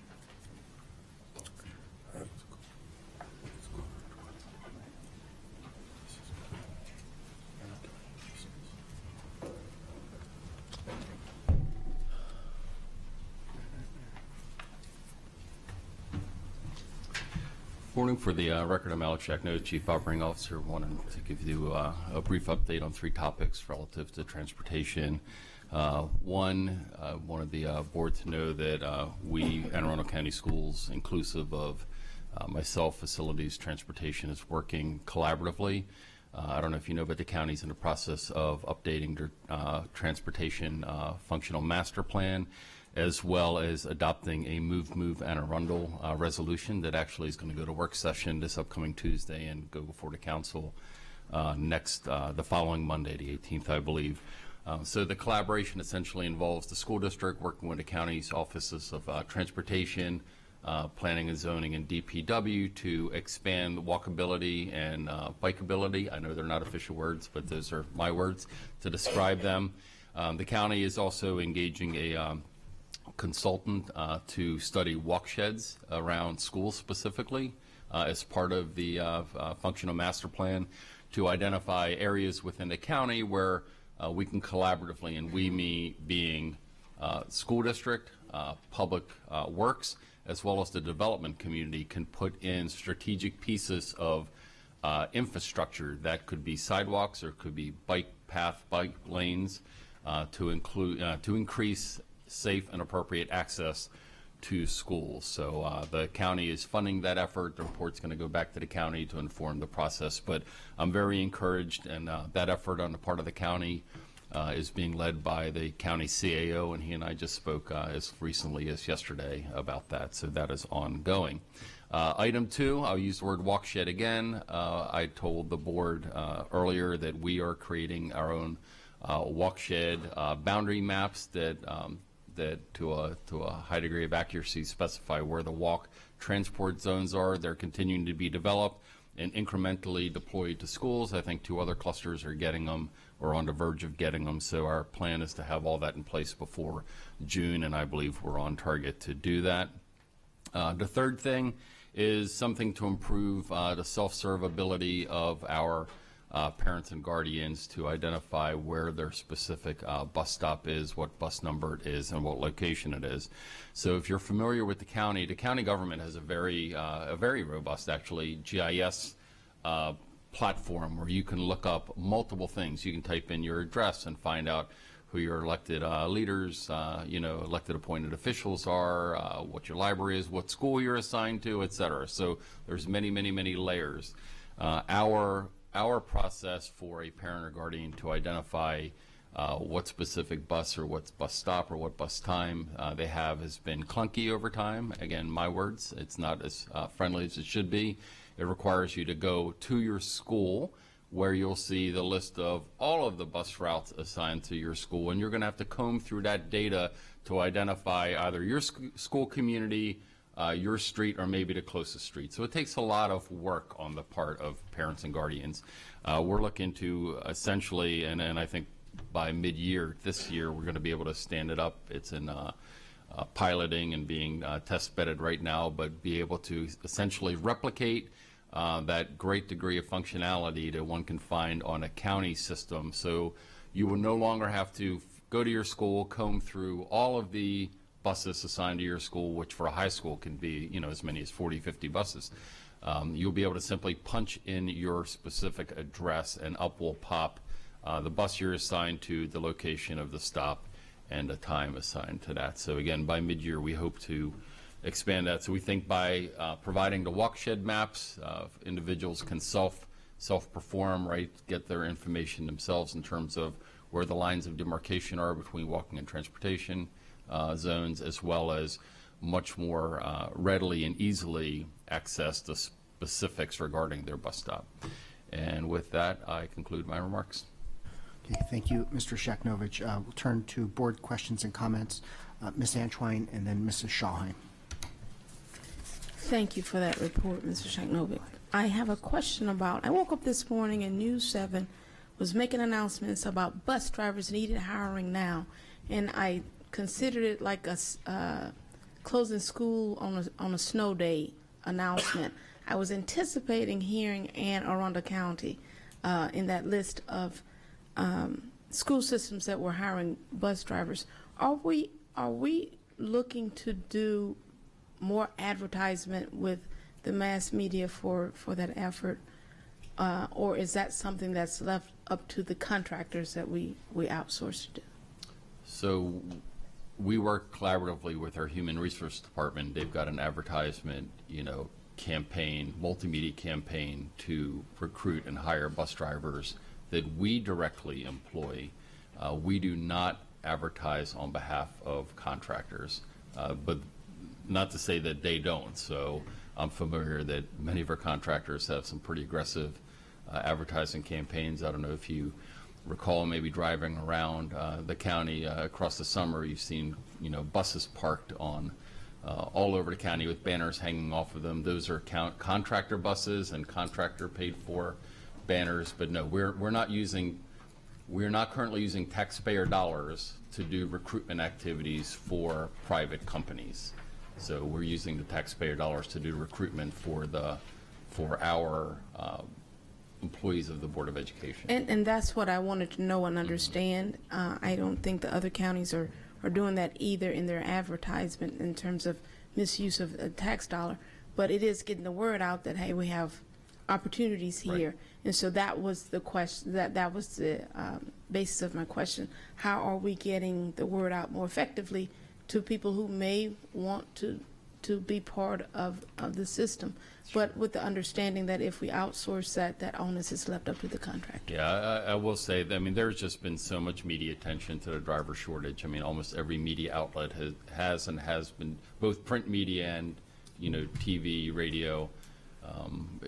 I'd be hard pressed to think that folks have not seen or heard or read stories about bus driver shortages sort of systemically across the area, Ms. Antwine. So if you're inclined, having read those kind of media stories or seen those media stories or heard those media stories, I think if you're inclined to wanting to be a bus driver, it would not be a big stretch to reach out and contact a company or the school district.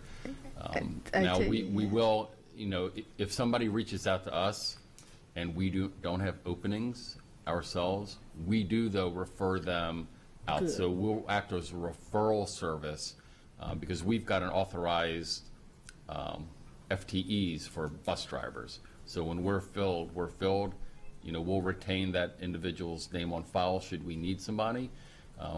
But sometimes, we won't be hiring again maybe until, next summer, unless there's a resignation or departure. Folks sometimes need jobs sooner. They can't wait till next spring or next summer. And if they need a job sooner, we'll absolutely point them towards some of the contracted companies that we know are looking for drivers. Sure. Thank you, Ms. Antwine. Mrs. Schallheim. I wanted to piggyback on that. Are we currently full up in terms of our own internal bus drivers, or do we currently have vacancies in that area? I believe we do not currently have vacancies in terms of AACPS employed. That's good to know. I'll say that's, somebody could resign or leave tomorrow, but to my knowledge, I think on the driver's side, we are staffed where we intend to be. Fantastic. And then I wanted to ask how the work with the consultant is going, and have there been any report? I don't know the timeline off the top of my head, but have there been any reports delivered to you, draft or otherwise, so far? No, I mean, it's ongoing. They're doing work out of, they're doing interviews, surveys. I'm sure they're doing a lot of internal. I communicate with the leader of that effort pretty routinely. Have a conference call scheduled with her again. I'm sorry, not tomorrow. Next week. So, but no, we've not received an interim deliverable as of yet. When one does appear, can that be shared with us? I have to see what it winds up being. So okay, like draft reports. I don't remember the exact date for when it's due. I'd have to go back and take a look at the contract. The contract had a hard date in it. I just simply don't remember what that it was. Thank you. Okay, thank you, Mrs. Schallheim. Mr. Leib. Mr. Saknovich, good morning. With the report that Crofton High School is 85% complete about, I was wondering what will be the final configuration of the sidewalk on Route 424, Davidsonville Road? Well, if you've driven by there, it's a work in progress. It's been actually a pretty long effort. The north side of 424 is largely built out, and that's actually occurred over, I don't know, the time span of about 5 years ago to 3 years ago. It's a state road, but the county's partnering with the state to get it done. They're looking to finish the south side of Route 424. Obviously, with the high school coming up, that sort of put a little fire under them, hopefully, to get the work wrapped up. It's fully contracted out, and I don't know if you've seen, but I mean, they are making steady progress towards it. But like on any sidewalk project, Mr. Live, for example, there's utility poles in the way or other things. So pieces of it are contingent, for example, on a BG&E or a Verizon or somebody else moving something out of the way before they can look at it. So casually driving by it, you'll see chunks that are missing. But if you think through the process through which the state and the public works departments have to go through, it seems that they're making some orderly progress. We're going to be opening up the school for students in September of 2020, and it is our hope and our understanding that the construction is supposed to be completed by then. So at the completion of it, will we have a sidewalk on the south side of 424 from Crofton Elementary School all the way to Crofton Middle School? It's actually going to be further. It's essentially going to be from 301. Outstanding. And yes, you can go past Crofton Elementary School, and it's supposed to be contiguous all the way to where it intersects with General's Highway, right there. Thank you, Mr. Secretary. Yes, sir. Thank you, Mr. Leib. Seeing no further board questions or comments at this point, we'll turn to public comment. I've got one card, Lisa Van Buskirk, and anyone else who would like to speak on the transportation report. Please come up at this time.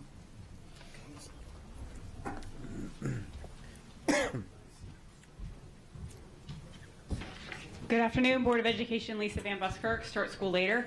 Thank you, Ms. Schauheim, for your question about a draft report, because the bid documents, it said that you should have received one on Monday as a draft report. So it's interesting to me that there is no apparent plans for a draft report when the bid document said that there would be. So maybe you can follow up further on that. There are other reports that came out recently, such as, where'd my document go? The Office of Legislative Affairs 6-year report was published last month and posted this week or end of last week. And so there are, again, some repeated recommendations regarding transportation, repeated from the 2007 and 2014 reports. So hopefully the consultant who was not aware that there was this OLA report going on will be able to tie that into her report as well. And lastly, yesterday I received a response to my public information request about the arrival times at the high schools for all the school buses. And so I have provided to you a chart which uses last year's chart as reference and then this year's chart to compare what time the buses are arriving. I would say that our buses are arriving significantly earlier this year than last year. And that may be because, for example, Broadneck, you may remember my color-coded chart from earlier, there was a lot of red, meaning that the bus pickup times were earlier than last year. Well, so they're so early that now 97% of Broadneck's buses get there before 7:10. One bus gets there after 7:10. And so it's interesting to me because last year, only 44% of Broadneck's buses got there before 7:10. So I'm trying to understand why so many more buses are arriving so much earlier.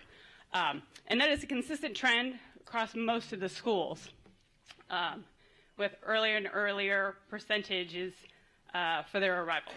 So you can examine that further.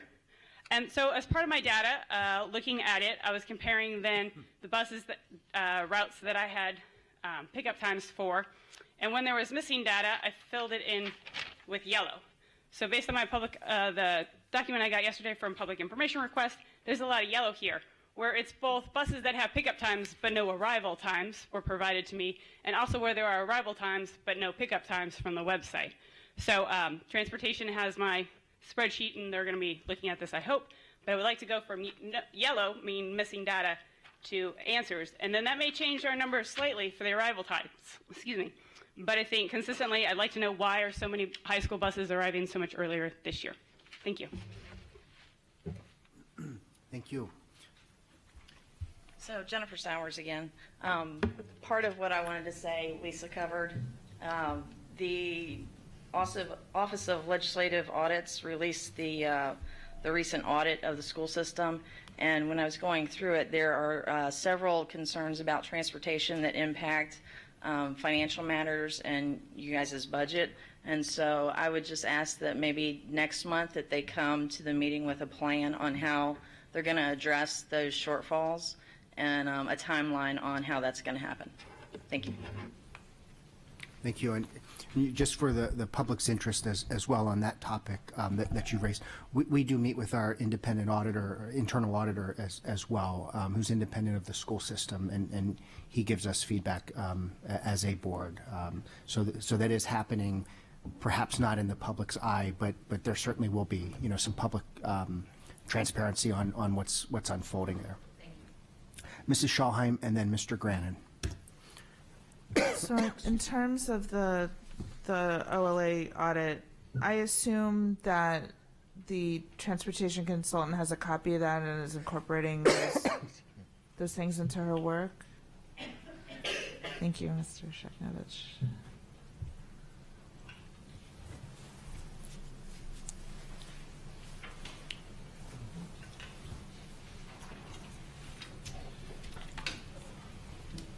Thank you. The transportation consultant has been and is aware that the Office of Legislative Audits was doing their 6-year audit. It just was released this Monday, the 4th. It is being provided, and it will be incorporated as part of the discussion session that I have scheduled for next week as well. So that's one of our commitments to the consultant, was if and when it does get publicized, and none of us were in control of what that date was going to be. Again, it was just 2 days ago, midday. So that, yes, that will be forwarded, and then that will be taken into consideration. What they make of it is up to the consultant, though, not up to me to direct what they do with it. Okay. It's just an information item to them. Good. And then I have another question about bus arrival times. I asked for this information repeatedly since the beginning of school, and was forwarded an email as early as this morning saying that stuff isn't collected, but then it is, because it was given to someone as part of a PIA request. So I'm going to say it again. I want all that information, and I want it immediately. I've been waiting for that, and it seems to me that it does exist, despite what I've been told. So it's disappointing to me. And that information is, as we stated, that information is available to you, each of the board members, in our intranet site. It has the estimated arrival times, and that's available to you in the intranet site that you have access Not to. what I saw. We actually even and showed Ms. Howell how and where it is, so the board office is aware of where that information I'll go back resides and as look at well. it again, and we'll circle back with y'all. Great. Thank you. Mr. Grannon. Hi, Ms. Van Buskirk, can you come back to the podium, please?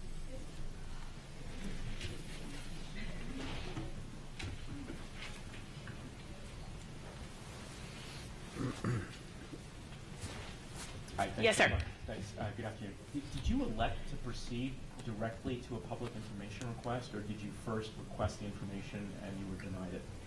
Well, last year I had done a public information request to get the arrival times. So it goes to last year, when the routes were first published in 2018, they included their arrival times.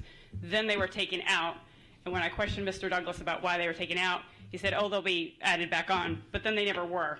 So then I figured that the easiest way would just be a public information request. So you elected it. You were never denied the information. So no. And they have provided the information. It was a few days late, but it was mostly there. There were just some large gaps, in my opinion. This is just me thinking yeah. out loud, but I mean, if you want to elect to proceed that way, that's fine. But it seems as a member of the public that you should be able to just get this information as part of the transparency of running the school system. You shouldn't have to elect to do a PIA. If the PIA is just as easy for you, then no sweat on it. I mean, it's an email with a couple extra forms on it, so it's fine. I'm not sure I would have gotten it any quicker if it hadn't had the PIA deadline, per se.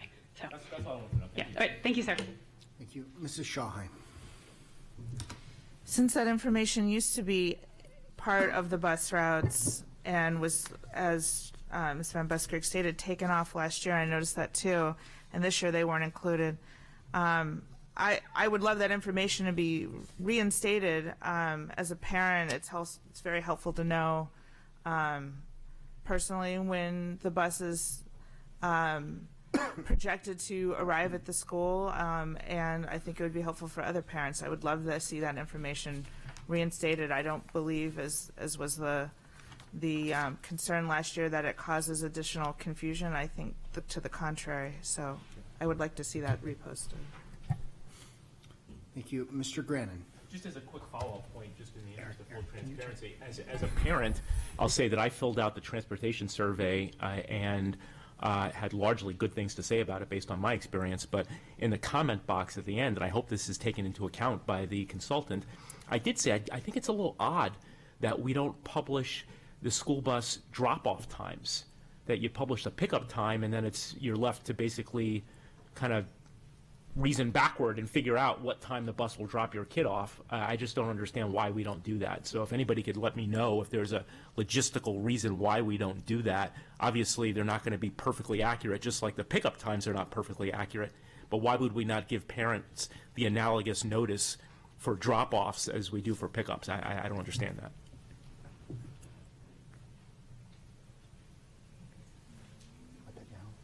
Oh, I'm done. Okay. Okay, thank you for that. Any further public comment on transportation? Any further board comment? Seeing none, thank you. We'll move to hopefully the next couple of items very quickly as we monitor the clock for a potential lunch break. Do the consent calendar. Is there a motion to bundle items 5.01 through 5.05? There's a motion and a second. All in favor say aye. Opposed, no. The ayes have it. We now have a bundled action item. Dr. Arlotto, can we have your recommendation, please? Yes, sir. I'm recommending board approval of the contracts as listed on today's agenda, 5.01 through 5.05. Is there a motion to approve? So moved. There's a motion and a second. We've got a motion and a second. Any board discussion or questions? Seeing none, any public comment? Seeing none, Mrs. Howe, would you please call the roll on the consent items? Mr. Grannon? Aye. Ms. Schallheim? Aye. Ms. Ellis? Aye. Ms. Antwine? Aye. Mr. Lyde? Aye. Ms. Hummer? Ms. Alvi? And Mr. Gilliland? Aye. Motion passes 8-0. Great, thank you. Item 6.01 is the administrative personnel appointment placeholder. There are none today. No, we have one. Oh, we do have one? I don't. Yes. I don't have it. Got it. Oh, okay. I'm sorry. So, administrative personnel appointments. This is an action item. Dr. Arlotto, can we have your recommendation, please? Yes, sir. I recommend that the board approve the personnel listed on the attached sheet be promoted and/or appointed. There's a motion and a second. I don't have a copy. Here you go. Thank you. Got it. We've got a motion and a second. Any board questions or comments? Seeing none, Mrs. Howe, would you please call the roll on administrative personnel appointments? Mr. Grannon? Aye. Ms. Schallheim? Aye. Ms. Ellis? Aye. Ms. Antwine? Aye. Mr. Lyde? Ms. Hummer? Ms. Alvi? And Mr. Gilliland? Aye. Motion passes 8-0. Thank you. Item 6.02 is personnel. This is an action item. Dr. Arlotto, can we have your recommendation, please? Yes, sir. I recommend that the board approve the actions as stipulated on the attached sheets. Is there a motion? We've got a motion and a second. Any board questions or comments? Seeing none, Mrs. Howe, this is a vote on personnel. Would you please call the roll? Mr. Grannon? Aye. Ms. Schallheim? Aye. Ms. Ellis? Aye. Ms. Antwine? Aye. Mr. Lyde? Ms. Hummer? Ms. Alvi?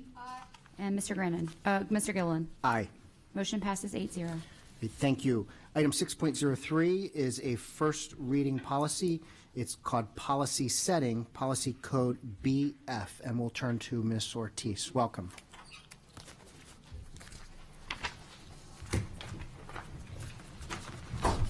Good afternoon. For the record, Jeanette Ortiz, Legislative and Policy Counsel.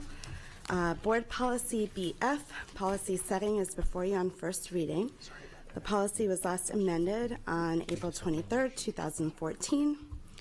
The policy has been amended to clarify the policy setting process of the board.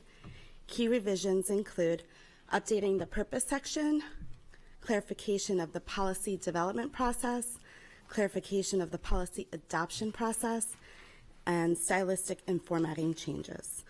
This policy will be on our website for a 30-day public comment period. I'm happy to answer any questions. Great. Thank you, Ms. Ortiz, as always, for your great work. We'll turn to board questions and comments and start with Mrs. Ellis. Thank you. A couple of questions. Under C1A, under position, I'm having trouble understanding.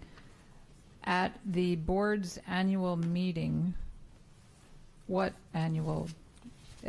I'm at the board's. I see first is has been stricken. Yep, I can answer that. So the annual meeting of the board traditionally has been held in July, and that's your organizational meeting. And because of the change to an elected school board, there's a thought that that may change in the future. There are a couple of other policies that reference July. We've had the conversation of election of officers and things of that nature, which have traditionally been in July. And so therefore we just struck the reference to July and just left it at the annual meeting so that the policy is always compliant.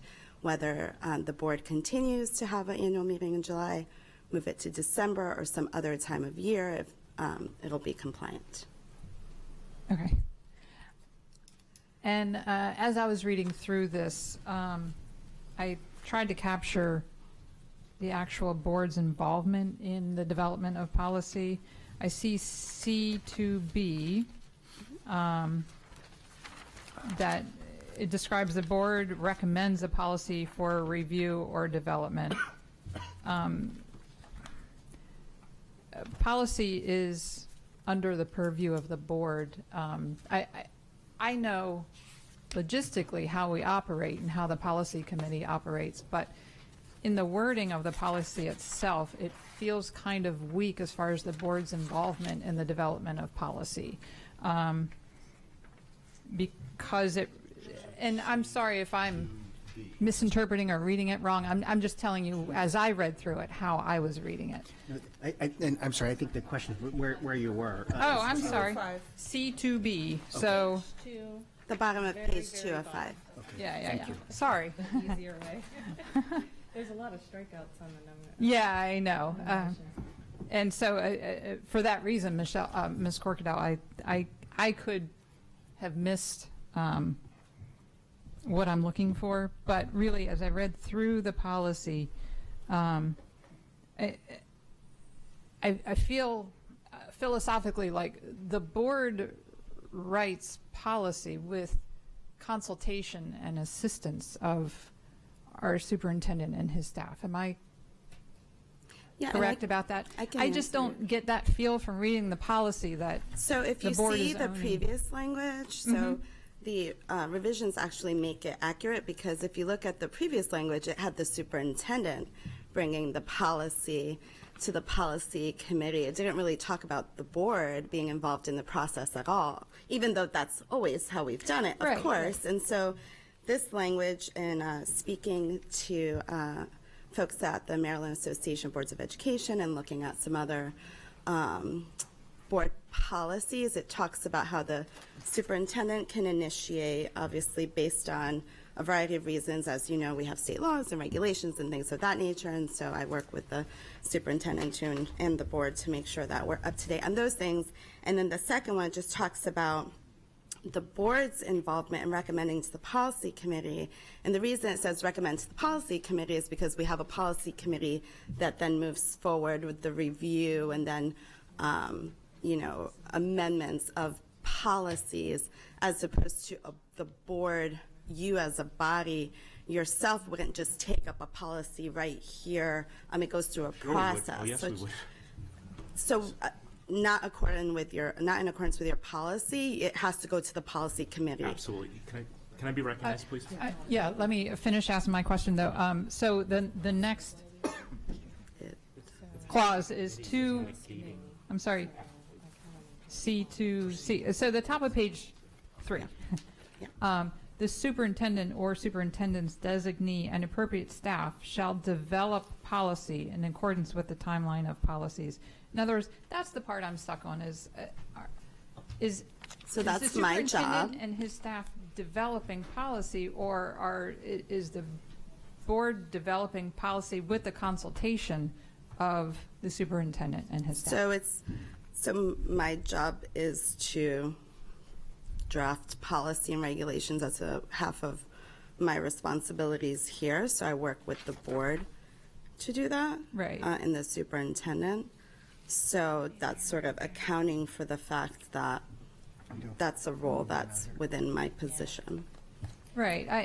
I'm not discounting your role. You are extremely valuable to this board. Thank you. It's just I'm reading that the superintendent and his staff are developing the policy and you just in your description said working with the board, which is not present in that statement and that's the part I'm. So the working with the board is, again, it starts with A and B of coming.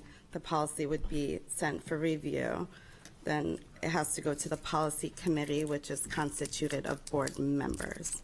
So that's the process. So this is consistent with how we do things, how we've always done this with previous language and with other school systems. I do. And if you have language that If you have language, I know, that's what I'm if you've got clarifying. language to Like, suggest, what- and I mean, basically, policy revision or writing is coming from one of two places, right? Right. It's either coming from the board or it's coming from the superintendent, Right. right? More often than not, it's coming from the superintendent, not me. I'm using that as a general term around the country because as laws change, as processes change, most of that is being generated, those suggestions are being generated from the superintendent. And then, of course, it can at any time the board can interject, and that's the reason we have a policy committee and a policy chair. At the beginning of each year and during the summer, we sit down and say, okay, what policies are we going to attack this year? And we develop a list with the policy committee chair, and then in consultation with the board, and we go after those policies Right. for the coming year. That then C, as you turn the page and you reference, it is then once the process has started either from the superintendent's end or the board's end, now the bulk of the work relies on the superintendent's staff, right? As you know, the bulk of the work relies on Ms. Ortiz to put pen to paper to mark up a current policy or write a new one that then gets presented to the policy committee for your review and approval to move forward. Mhm. That's what this is saying in our interpretation. Do I have that correct? I feel like the board should be named in this step as part Absolutely. of the process. Sure. If you've got suggestions, I know this went through the policy committee and was discussed. Yeah, oh yeah, we reviewed this at policy committee. We reviewed it thoroughly. All of the changes Absolutely. and no recommendations were made at that time. So can I offer an amendment to the policy to Can I, include wording? Point of order, or information, point of information. Well, point of order, this is an information session, number one. I'm not saying not to do that, but you had asked me a question. Mhm. So before any motions, because I did not get a chance to answer it. So unless you don't want that. Yeah, you're my. Yeah. Okay. Well, before we do. Okay, so a couple things just as a point of reference, and one of them I may need our attorney on to better explain, but for all intent and purposes, the policy development process is designed to make sure that whatever's being presented conforms to law, and so the review is because recognizing that we're not, as individuals, attorneys, for lack of a better word. The addition, as Ms. Ortiz had said, is to put some teeth to any member's ability to introduce the legislation. Now, if after the committee reviews it, then the committee says, I don't think it's meeting all of the criteria, the federal, state, and local law, for example, if there's a policy that's being developed that does not conform to federal, state law or has an effect, our job is not to talk about the merits of it. It's to make sure that it's hitting the minimum criteria. And then the readers and this process of the committee is a public one where it gives the transparency for the residents, something I haven't heard anybody ask questions about, to make sure that the people know that we're proposing a policy and that they have ample opportunity to speak to that, and that the students do, and the student representative does, and that everybody has this information to it. That the policy committee's job is not to say it has merit or it does not, nor is it their job to know what the member's intent was to actually draft legislation. So that's where the gray gap area is because at no moment in time should any one member be representing another member directly. It's just a review. It really is a review process for, does it meet all the needs, and does it have any contradictions to other policies?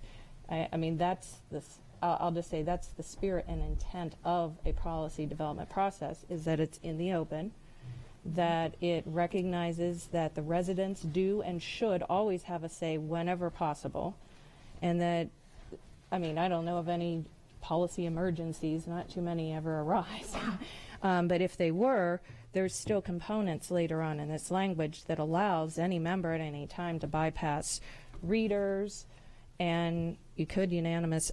I would defer the question of whether or not the policy on policy bypass would be, which is what I think is where it was getting, and so if we could have, if I could have legal counsel maybe answer that, because I don't know the answer to that.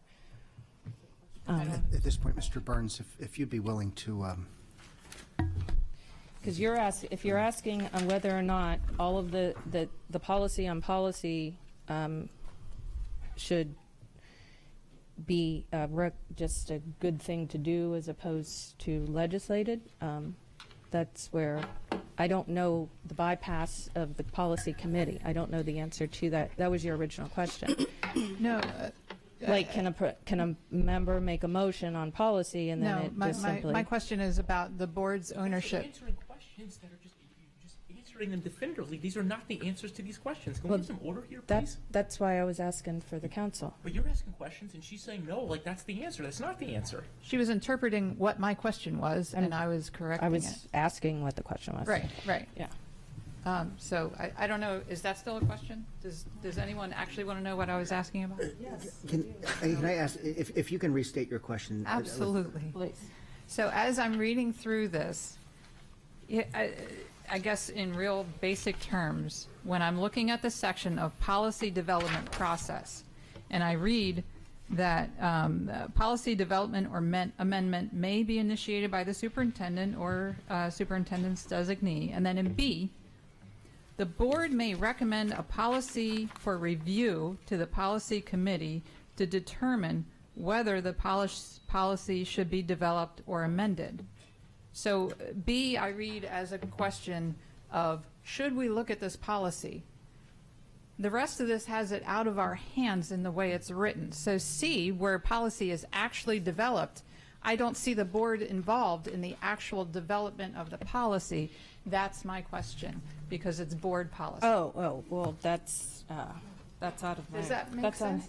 Now I get it. Thank you, and I'm sorry okay, if that was a totally different approach. Ms. Ellis, I think that's, you're commenting on what you see as opposed to asking for council advice, but I heard a couple questions arise, and so if I may, one of the most important things this board does under its legal charges, in fact, section 4-108 of the education article breathes life into it, because it says you are to adopt policies and ensure that regulations and procedures are adopted to help you follow state board bylaws and, of course, other sources of law.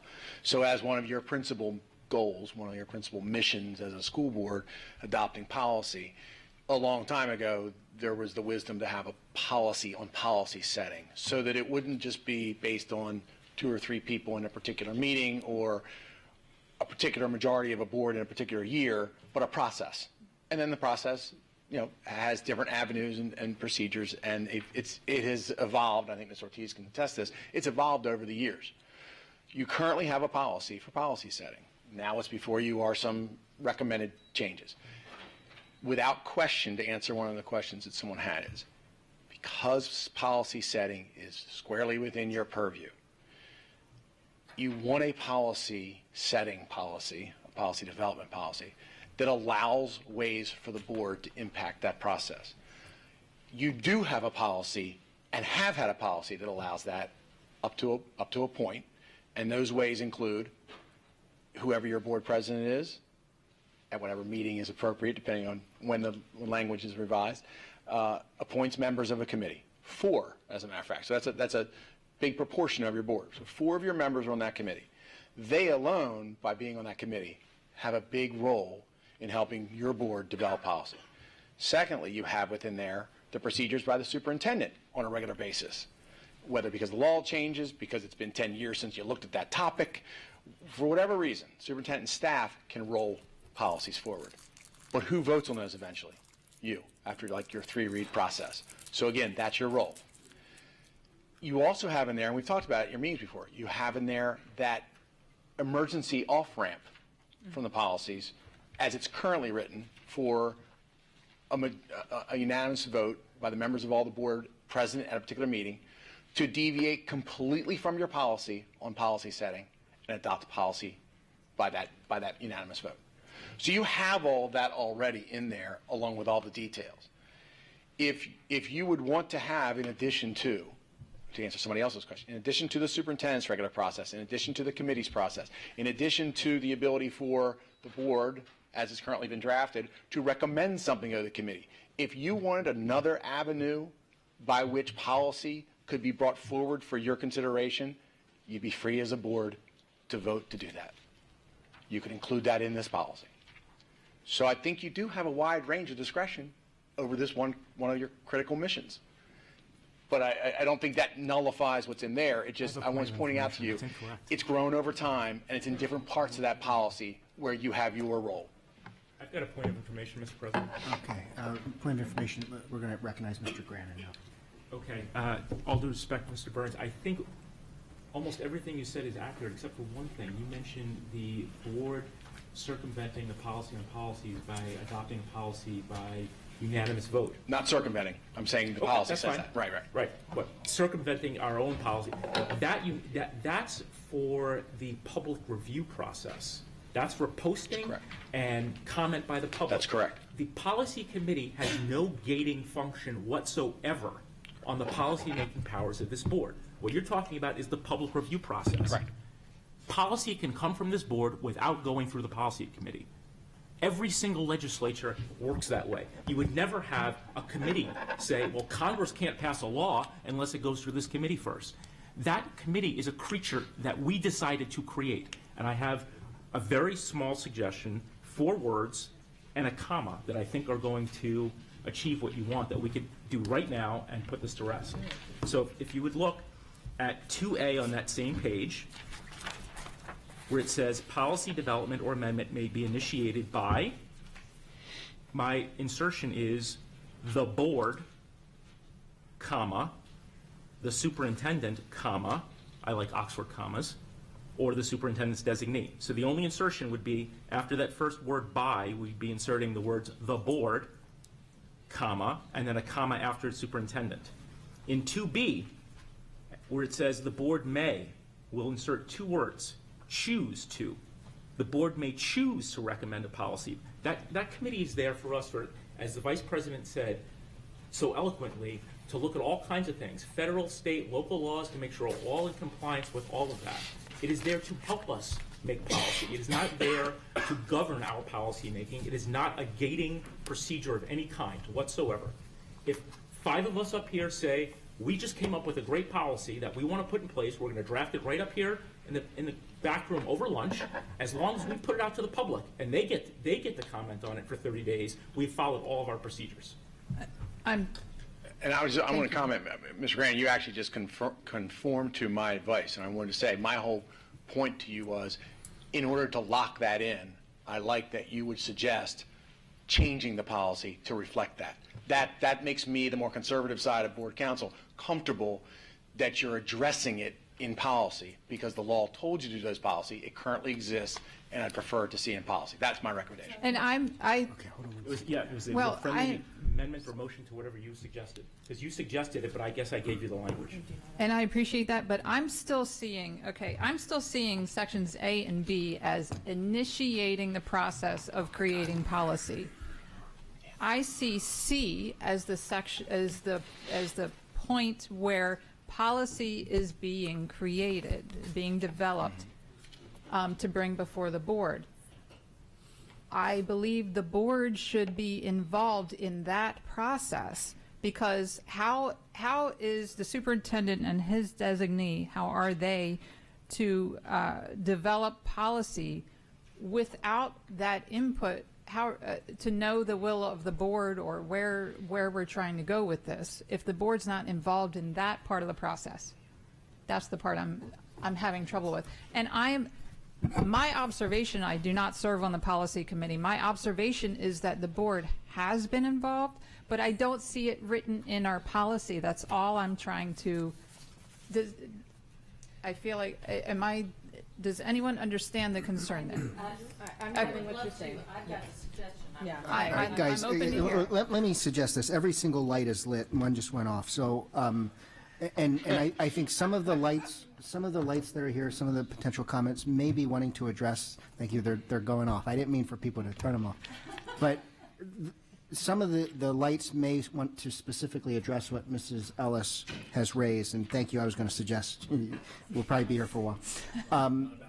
And then some may be, other aspects of this policy. What I wanted to suggest, because I think everyone wants to, not every, but a lot of us want to address specifically where Mrs. Ellis is going. And what I wanted to ask procedurally, and I'm kind of turning to you, Ms. Ortiz. I mean, we're at first reading, right? Right. Plenty of time. We've got second reading for amendments and so forth.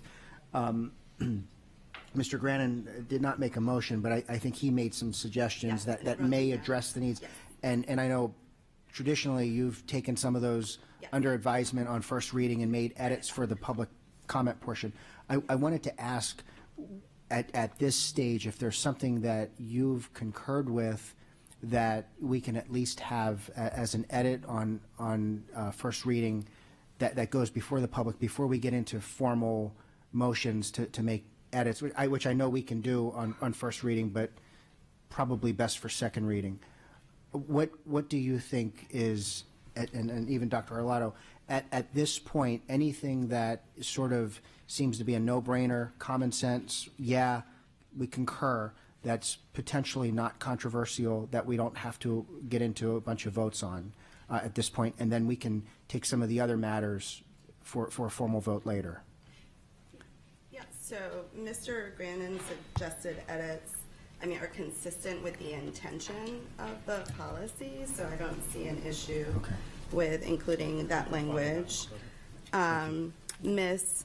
Ellis's question about I don't have any language right now about clarifying that the board is involved in the development process. I can certainly come up with something to make it clear. I guess just from being in it every day, just the whole policy committee and bringing it to the board, that's the board's involvement, development, and getting feedback and suggested information. Again, I think it's because typically we're taking up policies as a result of state law and regulation, not because I feel like changing a policy or the Dr. Arlotto feels like changing a policy. It's in accordance with law and regulations. We're not just doing it out of a whim. It really hasn't, it's not an issue. It hasn't been an issue, but certainly I can come up with some language just to clarify the board's involvement in the development. And the reason why I would request for some time to come up with that information, because we just want to make it just clear and make sure that it's a appropriate language, because we could have 9 people with 9 different ideas, totally conflicting ideas on how a policy should be amended that has nothing to do with any statutory changes. And so then, how would we deal with that sort of thing? I might add, Ms. Ellis, too, I think it's important that you at least leave the ability in, along with whatever the board would start or self-start, you have to leave that standardized process in of the continuing rolling review, because that way, regardless of what might be in front of the board or on the board's mind, oh no, we've discovered we do need to update this policy, and Ms. Ortiz and this. So I think as long as it's sort of, there's a parallel or both tracks and not simply the gatekeeping only by the board, that will help make sure the entire process moves forward. I fully agree with what you just said. I am not in any way questioning the process when a policy is initiated, a policy review is initiated by the superintendent or his designee. I understand that historically and moving forward, that is a big piece of the work of the policy committee and is doing what's required, basically. But I do think what's kind of new here, within the last year, is the interest of the board to initiate either the review or the development of new policy. And that's the part I'm concerned about is that is why we're here. You know, a big piece of our job is to create policy for our school system, and that's the piece that I'm concerned about. So I hope that's understood, and I would love to see that to C2B to be amended in some way. And I don't know what the wording would be because, right, I don't think we need to be involved when there's just a sort of a standard review of policy or just meeting the needs of the state law.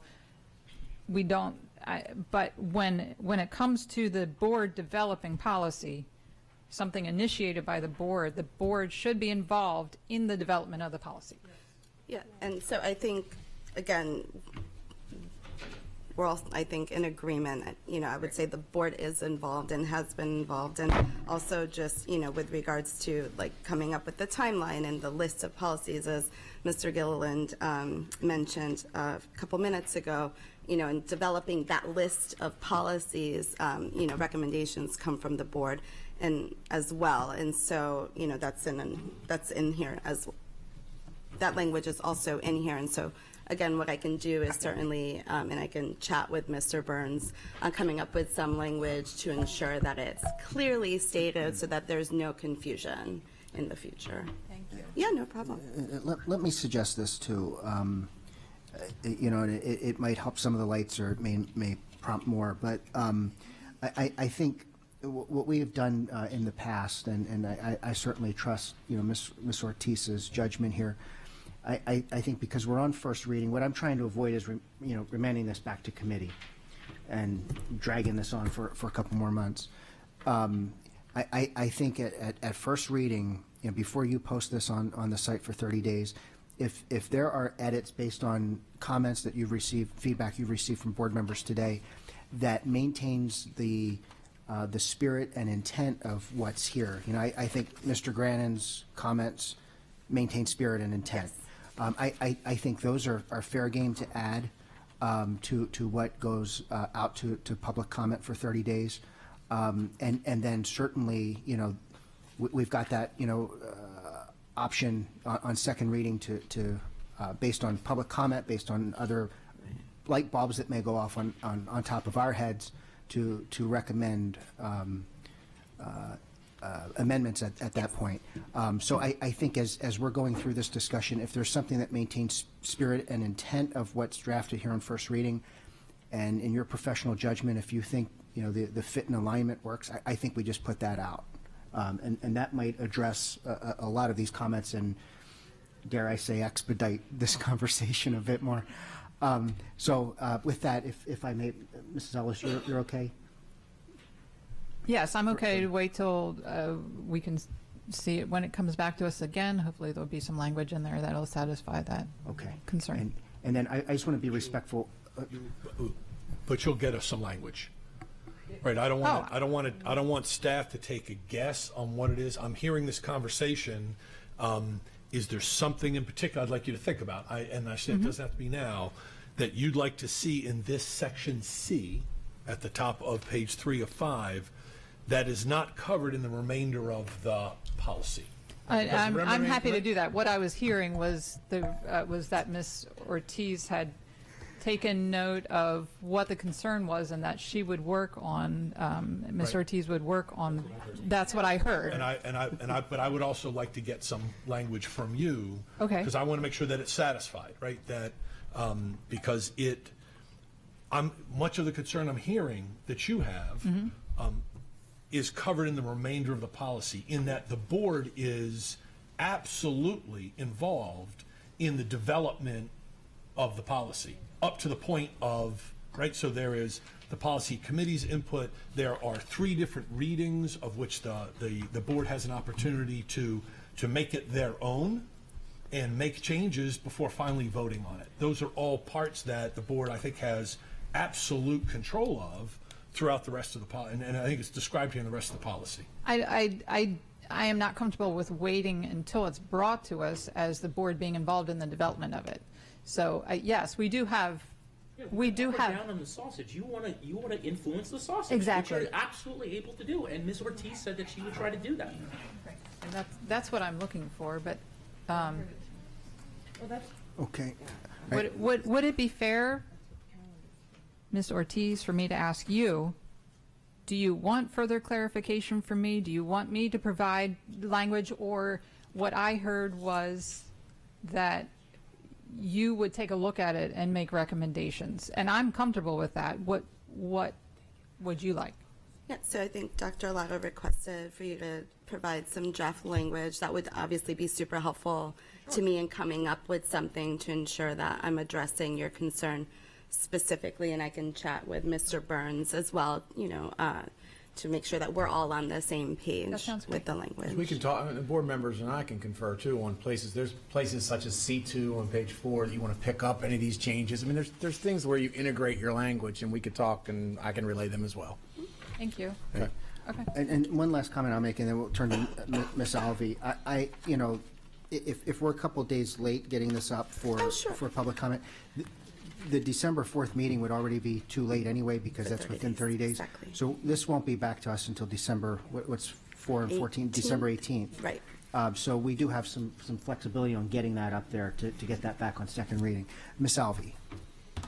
So I've been listening to the comments made by Ms. Ellis, and I thought that kind of a simple way to fix the problem would be to say the superintendent or superintendent's designee, and this is on the top of page 3, and appropriate staff shall develop a draft policy in accordance with the timeline of policies scheduled for review in the upcoming school year. And just by re-including the words a draft, it makes it clear that they're not telling us what policy we have to adopt. It's just a draft, and we are able to edit it as we please. So if everyone is in consensus with that. That still does, I'm sorry, I appreciate the suggestion. For me, that still doesn't satisfy the board taking part in the development of policy, as Mr. Grannon put it, the making the sausage. But that's still a good suggestion. I'm not saying it doesn't capture what I'm looking for. I'm appreciative It doesn't of go all the way, but we should take that language So that we Ms. can Alvi just put suggested. that in as a step forward until we're waiting for better language to come out. if I'm that good makes with sense. that, sure. Okay. Could you repeat the language, Ms. Alvi? Yeah, this top of page 3. The superintendent or the superintendent's designee and appropriate staff shall develop a draft policy in accordance with the timeline of policy scheduled for review in the upcoming school year. It's just re-adding the words a draft. And that coincides with unstriked draft. Re-adding and unstriking. And, We may have the draft and it, changes. and it Restoring. Restoring, yes. Ms. Ortiz, is that do you want to weigh in on that a little bit? Because if we're doing kind of a quasi-live. I think it would be helpful to have all of the suggested language together in order to come up with, the best, what could be the best or most effective language to address the concerns that have been raised. So I've definitely notated Ms. Alvi's recommendation, and it looks like folks seem to be in agreement with that, but I think it would also be helpful just to have any other recommended language, just so we can take it all together, all at once instead of piecemeal. I think that would be more helpful. And then I'll just as a point that I'm hearing consistently throughout. At the beginning, it's at our annual meeting, and it's in July, and so when the calendar comes up and it says what season, I'll be honest, I'm assuming that people are doing what I'm doing, which is looking at that and saying, well, if there's any input, I'm going to go through the superintendent staff to add to that, even though it may have come from another member, to get input and feedback in advance of it, just as an individual member, not me as a committee person, but me as a member. I'm looking at that calendar saying, gee, what are some of the things that and I'm going to be reading that as a member, as part of my job, what the existing is, and then saying, oh, this is coming open for the committee to review. Maybe there's some other suggestions to put along the way.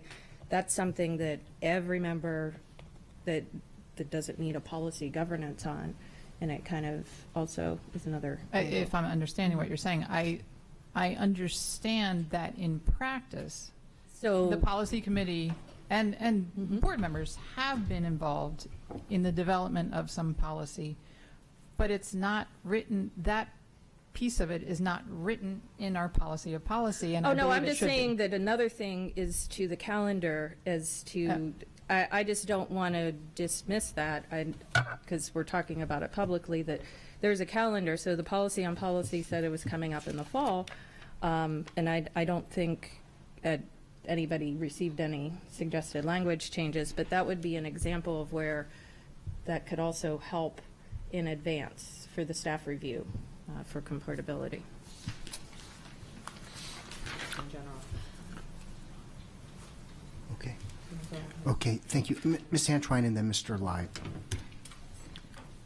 Thank you. Out of respect to what you requested, President Gillen, I'm going to withdraw a lot of my questions that I had and to include some amendments, but I'm on board with Ms. Ellis. We have, under our purview is the policy, and I have been, I'll use a southern phrase, I've had my hand spanked for making a motion to the board that the board introduces a policy for change and review. So it needs to be clear in here. I also am concerned with the request that the board members just gather up information to feed to you when we rely on your expertise in terms of the law, basically, to come up with that. Not to say that we won't do that, but to feed it to you and then you regenerate it, I think puts the process at a disadvantage. And we all want to respect the process. Finally, I requested in the agenda 7. The last item, basically, and I wanted to see if we could not withdraw that item since we're leaving this, because a lot of what my questions aligned with that area. If the board is okay with that, I would like to just withdraw that last item. Well, I can, if you all have different questions, I respect that, but all of my questions would have, I made the request not knowing this was coming up for review. And so if the board has different questions, of course, we'll entertain that, but okay. I'm making a motion to withdraw the last item. Is there a motion? So there's a motion. Is there a second to withdraw? There's a motion and a second. Any discussion on that? Nope. I think we'll just do the voice vote. All in favor, say aye. Opposed, no.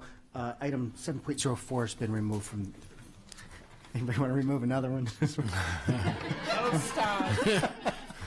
Sorry. Okay. Mr. Leib. Thank you, Mr. President.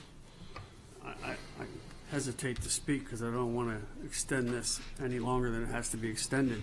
But for one who's observed the operations of this Board of Education for many, many years, both inside and out, and now back inside, I've never had a doubt that the Board of Education is intimately involved with the development of policy. That's never been something that came to mind to me before. And I just draw all of our attentions to just paragraph B of this policy. State law provides that a county board of education, with the advice of the superintendent, determines the educational policies of the school system. That's it. I mean, they're ours. We determine them. That includes development, advisory, review, adoption. I don't have any heartburn with the changes proposed from Mr. Grannon. I just wanted to highlight that for my fellow board members and the public, that if you have any doubt that this Board of Education has always been involved in development of policy, put that doubt far from your mind. As one who has been a staff member as well as a board member, the board has their fingerprints on everything that is in this policy manual. Thank you. Thank you, Mr. Leib. Mrs. Ellis. Thank you. Just to follow up to that, as I have stated, I have no doubt of how the process has been working and that the board has been involved. But when I look at the policy on creating policy as it's written in the policy development process, we don't have it written, even if that's been in the practice. I believe it should be in the policy to indicate. A family could move into the county, next year, no, my whole point is, if someone wants to know how this board creates policy and they read this, they will not see that the board is involved in the development of policy. We can't live in Arundel. Oh, boy. Why are we writing a policy on policy? Just stop. 6.08. Anyway. Okay. It should be in writing. If that's how we're doing it, people should be able to see that. That's all. Thank you. All right. Any further board questions or comments? All right, thank you. Any public comment? So at this point, just to bring it back, I hope, we've got a couple, I think, friendly suggestions that Ms. Ortiz is going to work on before posting this for 30 days, and then we'll be back on December 18th for second reading. Here's the dilemma, just to be transparent with everyone. I generally like breaking somewhat around this time for lunch. We're going to lose 2 board members, including myself, very soon. So what I was going to suggest is if we could just power through a couple more. I've been told our calendar, we were expecting a lot of questions on that, but I think many of them have been answered in advance, and we've got a number of people here representing the next couple of items. So I like to power through quickly, and then if we do need to break, we will, because I know stomachs growl. Item 6.04, Glen Burnie High School Stormwater Management Inspection and Maintenance Agreement. This is an action item. Dr. Arlotto, can we have your recommendation, please? Yes, sir. I recommend approval of the Glen Burnie High School Stormwater Management Inspection and Maintenance Agreement. Is there a motion to approve? Second. Motion. There is a second, and is there a presentation on this one? No. Okay. Questions from board members? Questions or comments? Seeing none. Any public comment? Seeing none. Mrs. Howell, this is a vote on item 6.04. Would you please call the roll, please? Ms. Corkadel? Aye. Mr. Grennan? Aye. Ms. Schallheim? Aye. Ms. Ellis? Aye. Ms. Antwine? Aye. Mr. Leib? Aye. Ms. Hummer? Ms. Elvie? Mr. Gilliland? Aye. Motion passes 9-0. Great. Thank you. Item 6.06 is, I'm sorry, item 6.05, Arundel Middle School Classroom Addition Schematic Design. This is an action item. Dr. Arlotto, can we have your recommendation, please? Yes, sir. I recommend approval of the Arundel Middle School Addition Schematic Design. Second. We've got a motion and a second. There's no formal presentation, but we'll answer board questions at this point. And Mr. Leib. Thank you, Mr. President. I just have a question. Looking at the secure vestibule, and in the front of the building and the reception area on page 43, what grade of windows will we be including in them? In other words, I remember we had from up at Sandy Hook, the young man who came in there and killed all those kids. First thing he did was shoot the windows out of the main entrance area and went in. So that's my question. In the vestibule, which is being considered in order to provide safety and security, what are we including? Bulletproof windows or bullet-resistant windows or something that cannot be overcome easily? We do not include bulletproof glass. I'll let Jeff explain what type of glass he's recommending. Hi, good afternoon. I'm Jeff Hagan with Horde Copeland Architects. The policy that we've been following on recent projects is to use laminated glass, which is less doesn't shatter quite as much. We do see an importance to have glass there, though, some visual appearance, so as you can see who's approaching your building, and that gives you a quicker chance to react to an incident. But simply answer your question is laminated glass. I agree with the glass, and that's the whole reason, to see and hear and do. But I would suggest that, based on how things have transpired in our country, that it'd be worth our while to ensure that those areas at least are the most crash-resistant, bullet-resistant, projectile-resistant, whatever you want to call it, product that can be had, should be in those areas. We will look into that. Okay, thank you. Mrs. Ellis and then Mrs. Schallheim. Thank you. It's very exciting to see this coming together. looking at the pictures, I love the big windows. I'm a big proponent for daylight for the students. I see a courtyard in the plan, and I'm not sure if there's an answer available here today, but I had the opportunity to attend a lunch hour at Arundel Middle School, and in that school, my observation is the students were pretty restricted in their movement during lunch. Do we know what the plan is for the use of this courtyard space? Is there opportunity for students to get outside during lunch or at some point during the day? I don't know, Dr. Arlotto, if you're able to answer. Yeah, that'll be up to the principal. After the development of the project, the principal, I'm sure, Mr. Lindley and his team will decide how they want the students to move about during the lunch hour. So the inclusion of this courtyard in the project, you don't know if it was put there with an intention of using it? The primary purpose, if I may, for the courtyard is to provide natural lighting into those classrooms. Okay. In the addition. Got it. The actual operation of it will be dictated by the school itself. Okay, that's helpful. Thank you. Yes. Thank you, Mrs. Schalheim. On page 42, looking at the courtyard diagram, there doesn't appear to be any doors to enter that space. Is that accurate? On the, if you turn to page 42, on the there's lower, one. Oh, the lower top level, page. there's two doors. Oh, I see them now. Either side. Yes, thank you. And then to go back to Mr. Leib's concern, very good concern, very good observation. Is there a way to make that window not floor to ceiling where you can throw a brick through it and then walk through? Like, will it be a half window or transom of sorts instead?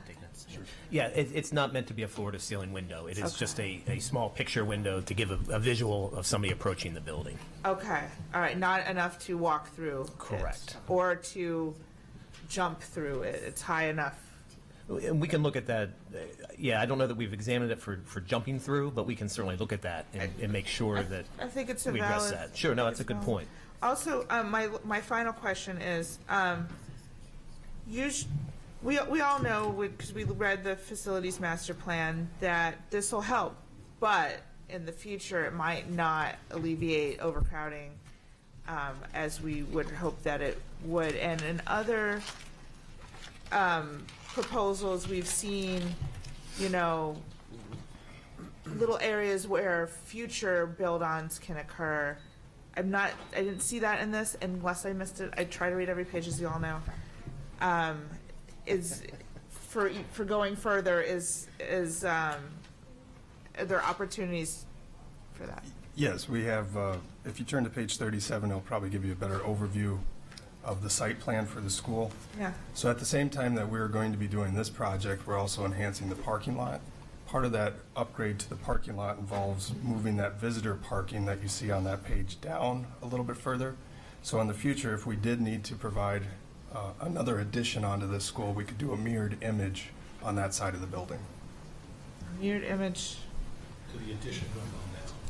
Oh, on the other side of it? Yes. On the other back side of side, I didn't, from this aerial view, I wasn't sure what that space was between the building, existing building, and what I assume is a service and/or fire access road. So We'll see if we room can for pull it that? up on the screen for you. So Yes. this is this site right here. So you see the entry arrow? Yes. So on the left side of that is where the addition is going to go. Can you slide one more down to page 37? Yep, right there. So you see the addition on the right side of the entry would be a mirrored image of that addition. We're leaving enough room so in the future we could provide another. Oh, so you would axe the paths and put a building there? Correct. Awesome. Thank you so much. Mr. Grannon. Yeah, this is an action item, so I think in order to implement Mr. Leib's suggestion, we need to take some action. So I move that we modify the schematic plan to include Mr. Leib's suggestion of the bullet-resistant glass and actually implement it. In other words, it's not just a suggestion. We really want you to do it. So it's a motion? Yeah, it's a motion. There's a motion and a second. Second, yeah. Discussion on that specifically? I think it's pretty clear. I've got, the lights are lighting up now. Mrs. Ellis. I'm not minimizing the importance of this, but I would be curious to know, do you know what a cost estimate of that is? Is that why it's not normally included? I don't know. It will be increasing the cost. Sure. I don't have an order of magnitude. One thing that we have been taking recommendations from the Office of Security on what should be involved in the building. Another thing to note that all other windows in the building are not bulletproof. So designating the entryway as bulletproof doesn't necessarily deter someone from breaking another window, entering it that way. Another aspect of the security vestibule is the purpose of the security vestibule, as we've been told, is to provide a graduated entrance.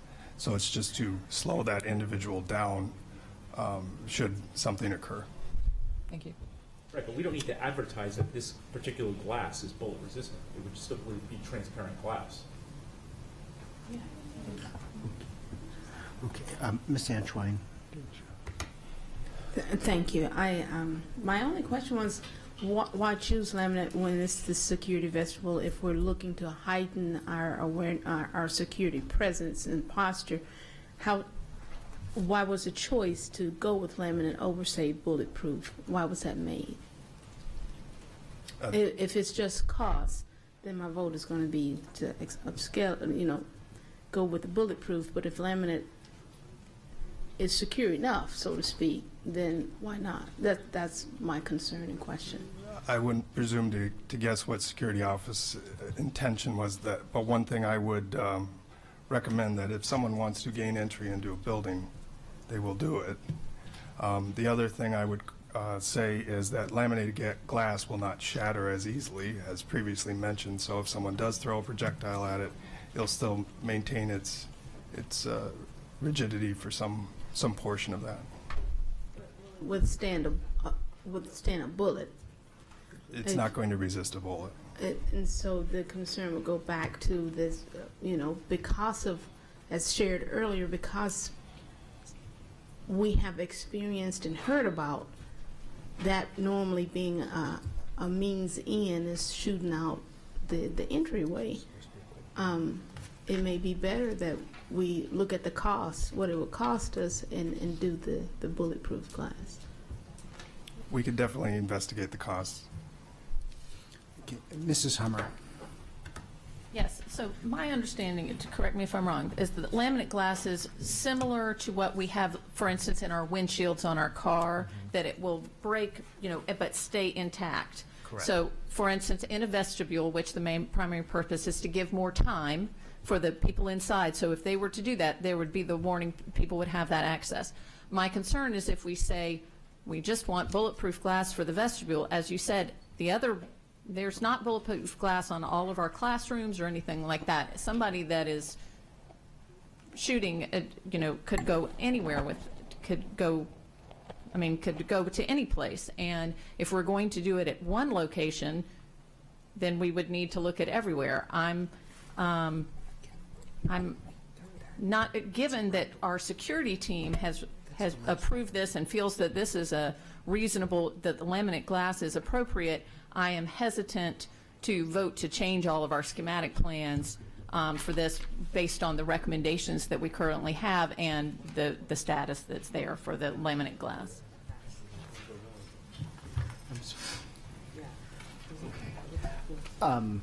Thank you, Mrs. Hummer. We've got a live motion on the floor with Mr. Grannon. It's been moved and seconded. Any further board discussion on that item? Yes, Mr. Grannon. I'll just briefly state, I think I'm as kind of fiscally conservative as any member of the board, and I say that with all due respect. Whatever this one item is, in the grand scheme of this school, it is not going to be a large item, and it's of course a one-time investment that will, the integrity of it will last for decades. So I don't see why this is a big deal, and obviously, saying that you have to do it for every school, we're building new schools to be better, to take into account current conditions and current considerations. Okay, thank you, Mr. Grannon. Mrs. Howell, this is a vote on the motion made by Mr. Grannon. I'm sorry. Public comment? Seeing none. Okay. Mrs. Howell, this is a vote on Mr. Grannon's motion to upgrade the windows, for lack of a better Corkadel. term. Aye. Mr. Grannon? Yeah, this is aye, but this is, of course, Mr. Live's suggestion. I just want that noted for the record. Ms. Schallheim? Aye. Ms. Ellis? Aye. Ms. Antwine? Aye. Mr. Live? Ms. Hummer? Ms. Alvi? And Mr. Gilliland. Aye. Motion passes 8-1. Okay, great. Now we're back to the original motion and board questions and comments on the schematic design. Any further questions on the schematic design? Seeing none, any public comment? Seeing none. Mrs. Howell, this is a vote on item 6.05, Arundel Middle School Classroom Addition Schematic Design. Would you please call the roll?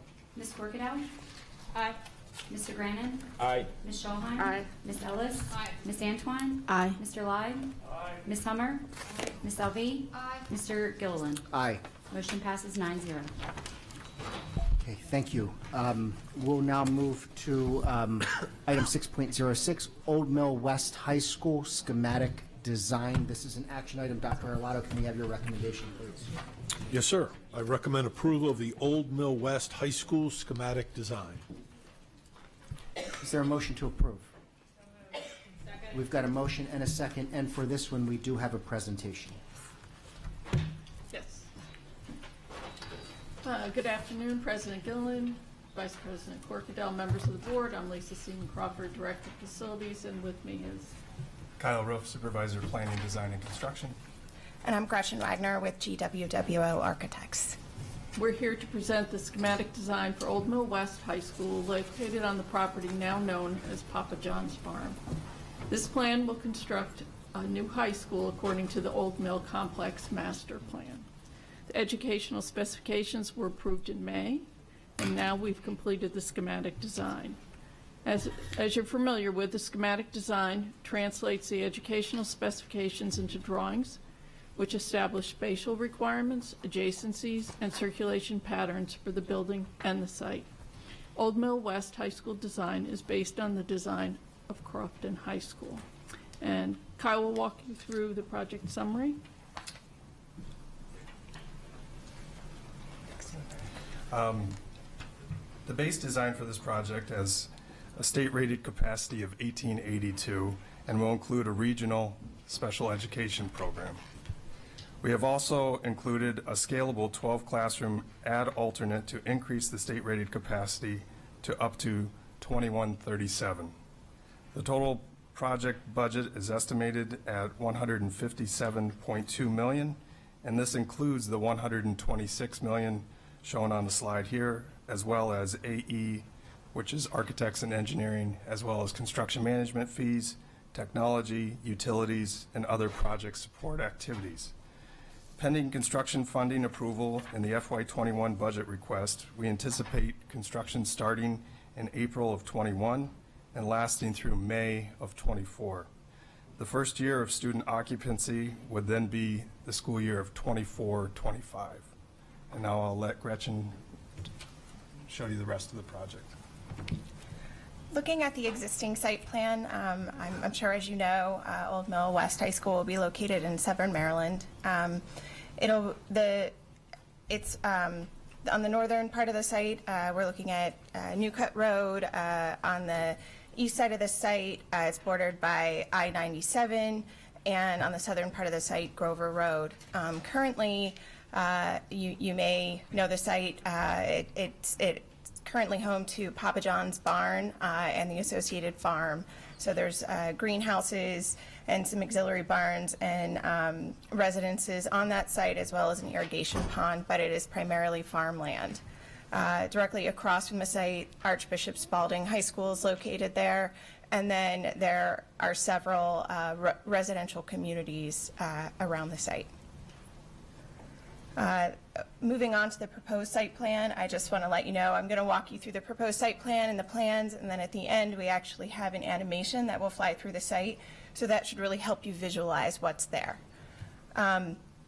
Currently we're proposing the main entrance to the school off of New Cut Road, which you can see there. We'll be proposing an internal circulation that sort of loops through the site, and with the secondary entrance, you can see there to the south off of Grover Road. That would be for buses. primarily. We've distributed the parking throughout the site and interspersed it with some of the athletic fields.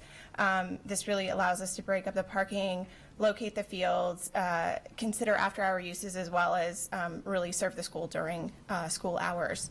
So you can see that the layout of the school is on the northern part of the building is the classroom bar, very similar to Crofton High School, as it was mentioned, and then linked back to the main part of the building. And then we situated the stadium there to the southern part of the site. This is the plan. You can see that most of the core learning spaces are there to the left in that classroom bar. We're showing where potentially we could do that scalable classroom addition.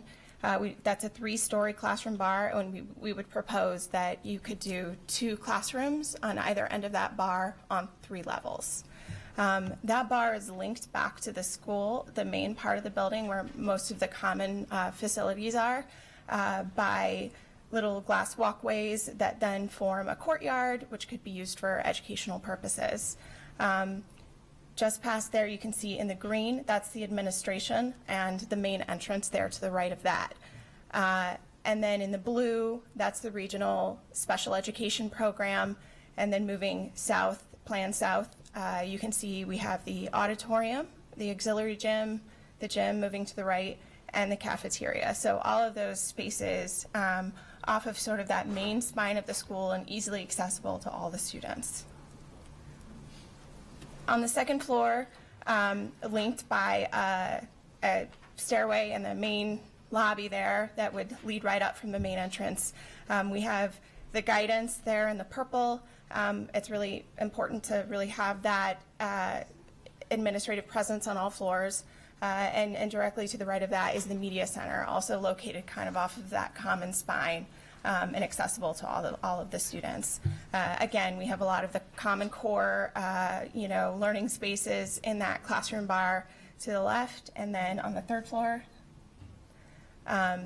this is mostly science labs, but again, those core learning spaces. We have some aerials here as well as a section. So this, you can kind of see how we've aligned that main entrance onto the site. You're looking at the softball field there to the right, the parking sort of distributed throughout, and there on the left, the bus loop flanking the school. You can see right in the center where the drop-off area is, that's where the main entrance is. And then kind of the massing of the site, you'll notice that that 3-story bar we've pulled off of New Cut Road and located a multi-purpose field in front of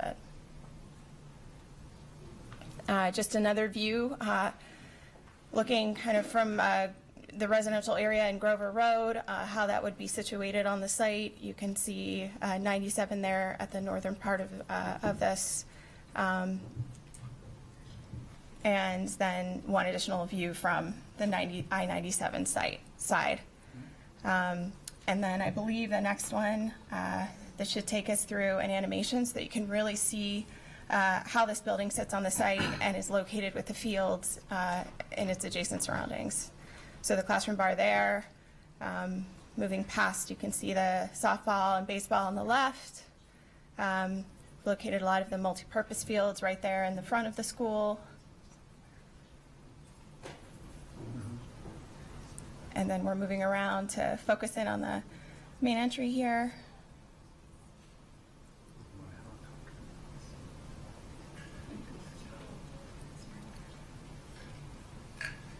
The parking and drop off right there in the front, easily accessible.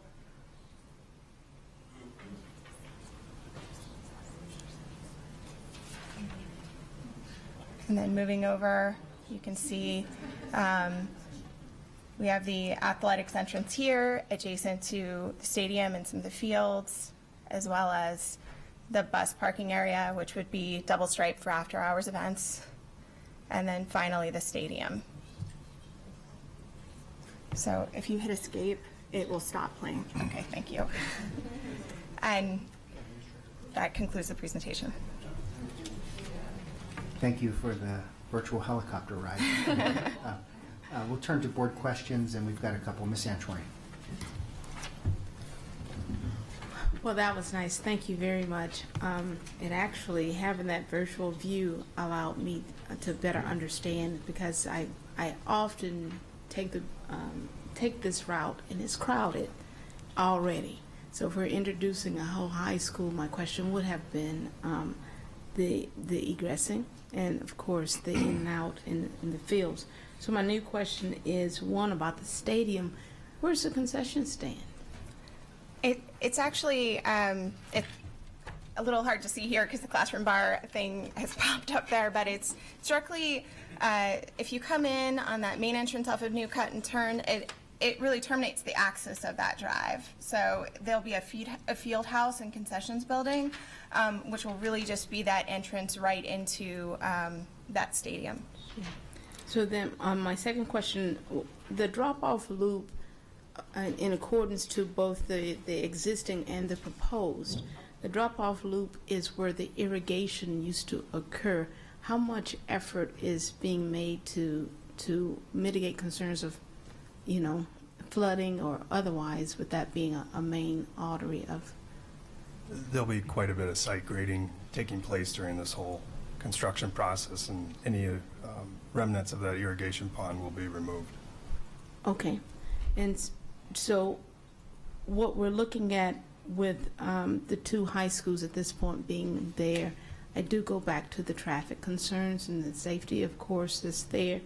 The main entrance was chosen as a New Cut rather than maybe the Grover Road entrance. Could you help me understand why that choice was made?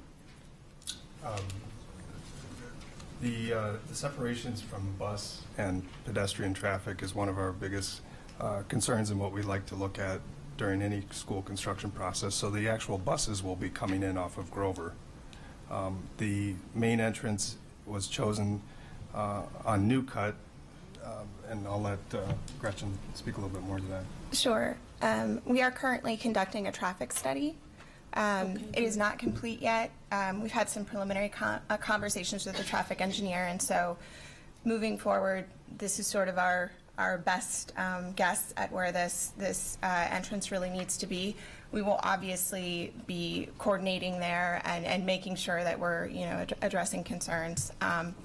But as Kyle said, it is preferable to really separate that drop off car traffic from the bus traffic to really have a safe site. Understood. I just know on Grover Road there's that huge community there of possible students going there and introducing that. So I just wanted to understand the difference in the choice that was made there. Finally, with the parking itself, I see that we have two lots, and even on the virtual view, it doesn't appear to me to be ample enough parking. Are there plans to introduce alternative parking, or how much parking is this ample in the projected state, or is this you're getting what I'm going? Sure, where I'm going sure. here. Especially with the students coming, especially with the students coming on board. What we don't want them to do is start using alternatives to parking. Sure. I can tell you what's currently on the site. There are actually 3 lots, and we're providing for 500 spaces, which was in the educational specification, and we are meeting that requirement. And then there is an intent that for after-hours events at the stadium or on site, that the bus loop would be double striped for parking, so could also be utilized at that point. Wonderful. Thank you. Thank you. If the board would allow me, I normally like to defer, but my questions are very aligned with Ms. Antwine's. And I know the traffic study is underway. I use Grover Road daily to cut through to veterans. I probably shouldn't, but I do. And Grover Road's narrow. Mm-hmm. And, I think of buses turning in and out, whether they're turning right or left, out of the school or even into the school. Do you know if any work is going to be done to Grover Road to widen the road to accommodate the additional traffic, or are they planning to keep it one lane each way? Again, early stage, I understand. Right. So based on what information we get with our coordination with the county and also with the state highway, we'd be able to better determine how the actual entrances will be placed, whether turn lanes will be required what other additional traffic measures will be needed. Okay, and then the second follow-up to that, with the entrance at New Cut, sort of, the extension of Archbishop Spalding's, what we have listed as Archbishop Spalding, I think Spalding Lane, maybe. There's currently no traffic light there. Is the expectation that there would be a traffic light? That would continue with the traffic impact analysis, and with guidance from State Highway, we'd be able to better determine. So once we get that, we'll have more information on how that will actually look. Okay, thank you. Yes, we would like one there. Yeah, I mean, it's a checkbox for common sense, but, government being government. Okay, Mrs. Ellis, thank you for that. Thank you. And most of my questions were about the traffic as well, so thank you for your questions. That's been answered for now. But going back to the parking spaces, you said there are 500. Is that staff and students? Yes. Oh, sorry. That's our standard at spec for this size high school. That's our standard. So, because I know that parking can be a premium at a lot of our high schools. So are we not looking to expand that as we build new schools? Excuse me. I'm thinking a school of roughly 2,000 students. We've got 400 to 500 seniors. If we accept the additional add alternate and increase the capacity there, we would look at some alternative parking because we would need some at that point, yes. Okay, so there are places to do that. All right, thank you. Thank you, Mrs. Ellis. Mrs. Schallheim. I thank you for this wonderful presentation. I love the aerial tour. I have a question about all of the existing buildings on that site and, just trying to live green in general. Are we going to make any effort to demo those in a way that parts of them can be reused? I'm thinking like Habitat for Humanity kinds of stuff, or even better, well, not better, or reused in some way, incorporated into the school in some manner. At this time, we haven't considered those options. None of them, I believe, are registered under the historic nature. So at this time, the way the school is planned out, all those buildings will be demolished. Right. I just hope that we're, this is unique in that there's a lot of outbuildings and it looks like at least one residence and greenhouses and whatnot. I just encourage you, all these things have value, and even to demo thoughtfully the residents on site for charitable purposes like Habitat for Humanity or otherwise, I think would be a really nice thing to do. So I really hope that you're not just going to bulldoze them and be done. There's also rebuilding materials businesses around. I've frequented them in the past for various things, and that's another way to donate otherwise, reusable items. These things, just because they don't have a life with us doesn't mean they don't have a life at all. So. We will investigate that. Yeah. And then I'm going to make my pitch as I always do. Solar, geothermal, do it, please. Thank you. And reflective roofs or anything else that can be useful in terms of making this building as green as possible. And I thank you in advance for your consideration of all that. Thank you. Thank you, Mrs. Schallheim. Mr. Leib. Thank you, Mr. President. I noticed as I look at the layout, there are two main entrances proposed for Meade High School. One is Old Mill, my mistake, I apologize, is designated as the main entrance. Then the other entrance will be from the bus loop on that side, correct? Yes. The doors coming in from the bus loop side, are they anticipated to be glass doors, or are they going to be solid doors? They would be glass. Yes. They'll be glass? They would have glass in them. Okay. And then also the connection to the classroom wing. You mentioned that'll be glass, so see in and see out, correct? Yes. And of course, for the main entrance glass doors and a glass vestibule. Yes. Correct. Well, I have, the same observation that I had from Arundel Middle School, as far as those are means of egress into the school.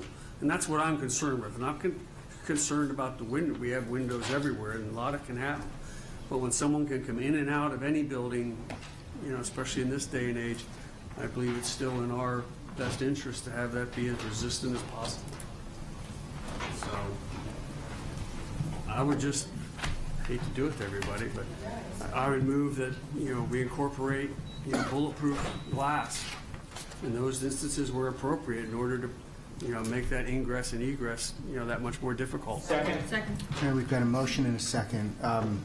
Discussion on this motion. I think we've had it already. Public comment, seeing none. Mrs. Howe, would you please call the roll on Mr. Live's motion? Ms. Corkadel? Aye. Mr. Grennan? Aye. Ms. Schulheim? Aye. Ms. Ellis? Aye. Ms. Antoine? Aye. Mr. Live? Aye. Ms. Hummer? Ms. Alvi? And Mr. Gilliland? Aye. Motion passes 8-1. Great, thank you. Back to the original motion. Further questions on the schematic design? Seeing none, any public comment on the schematic design? Seeing none.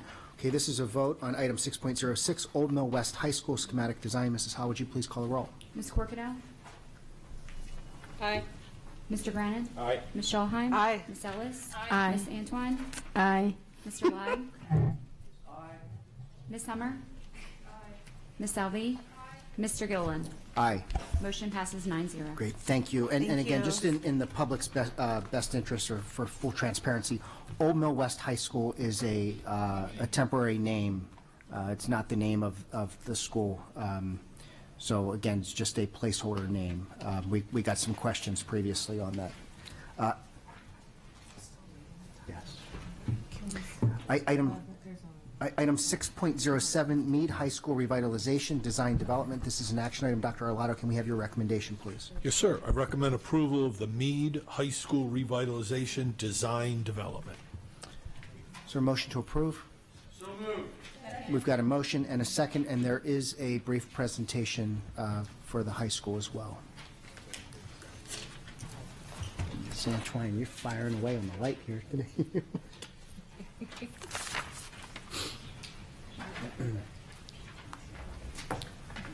Once again, Lisa Seaman Crawford, Director of Facilities. Oh.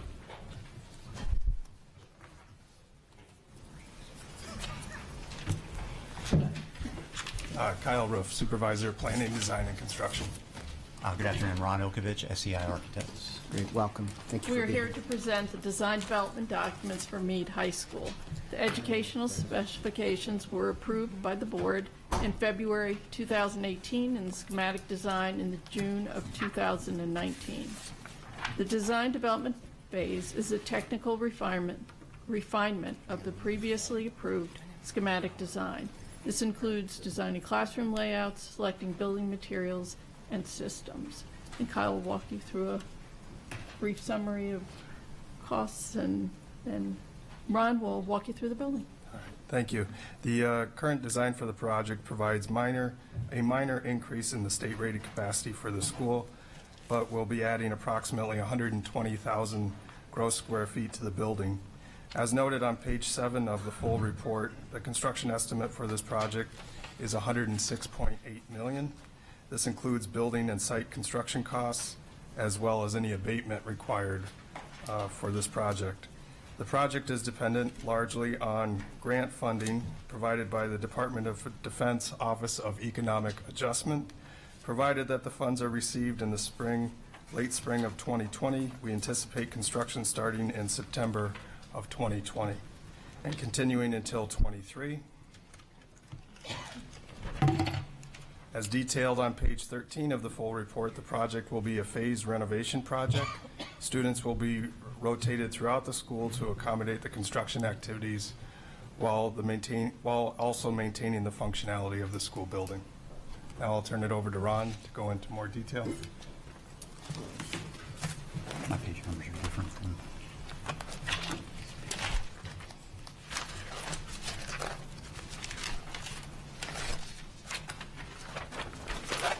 Page 76.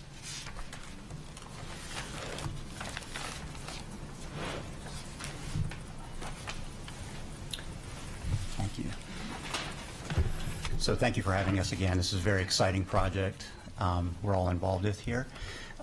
This is the proposed site plan for the Mead High School project.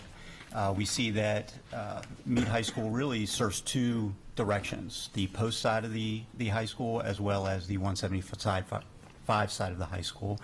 Working with your transportation staff and the collaborators and stakeholders in this early schematic design process, we identified the entry sequences as the diagram on the left indicates for buses, parent drop-off, and parkers for students. And as a result, have designed the site to accommodate the ideal scenario for those circulation patterns. Coming from the north is the bus loop and the teacher parking, the staff parking area. Completely segregated from that circulation loop will be the parking and parent drop-off from the 175 side. Those will enter to the front of the building, which is between, and the new main entry, which will form a formal front to the new building between the administration and cafeteria area here on this diagram. Another really interesting part of this project is the way that the project will relate to the post side, and students and parents and those coming from the post side. If you could scroll down just a little bit on the slide, thank you. There's also an entry to the site from Clark Road. That will be a controlled entry from the post, and that will allow both pedestrian and vehicle traffic for both its own parking and its own parent drop-off that will then loop around to the front of the building and allow those students to come in through the same main entry, allowing security control, allowing the real formality of the school to be open to all the students in an equitable fashion. So that was kind of the idea of the site plan design. And we've accommodated, I believe, 531 parking spaces around the perimeter in appropriate ratios to serve the appropriate components. So, for example, the child care, the quantity of students, and the quantity of staffs accordingly. So that was all coordinated. Before we move off of this slide, I want to take advantage of this diagram to identify the building circulation system itself. And I want to point out that great care was taken to simplify this building. Those of you who know this building know it can be a maze with not only a series of corridors through the building, but also changes in elevation. So a great deal of design effort was put forth to simplify this. And I think seeing here the main instructional bar directly adjacent to main entry, and a public bar adjacent to the auxiliary gym, gymnasium, and theater that can be used for evening use, and a loop circulation pattern that truly simplifies the circulation pattern, but also allows us to observe and supervise the building in a much more effective manner. If we can move 3 pages down.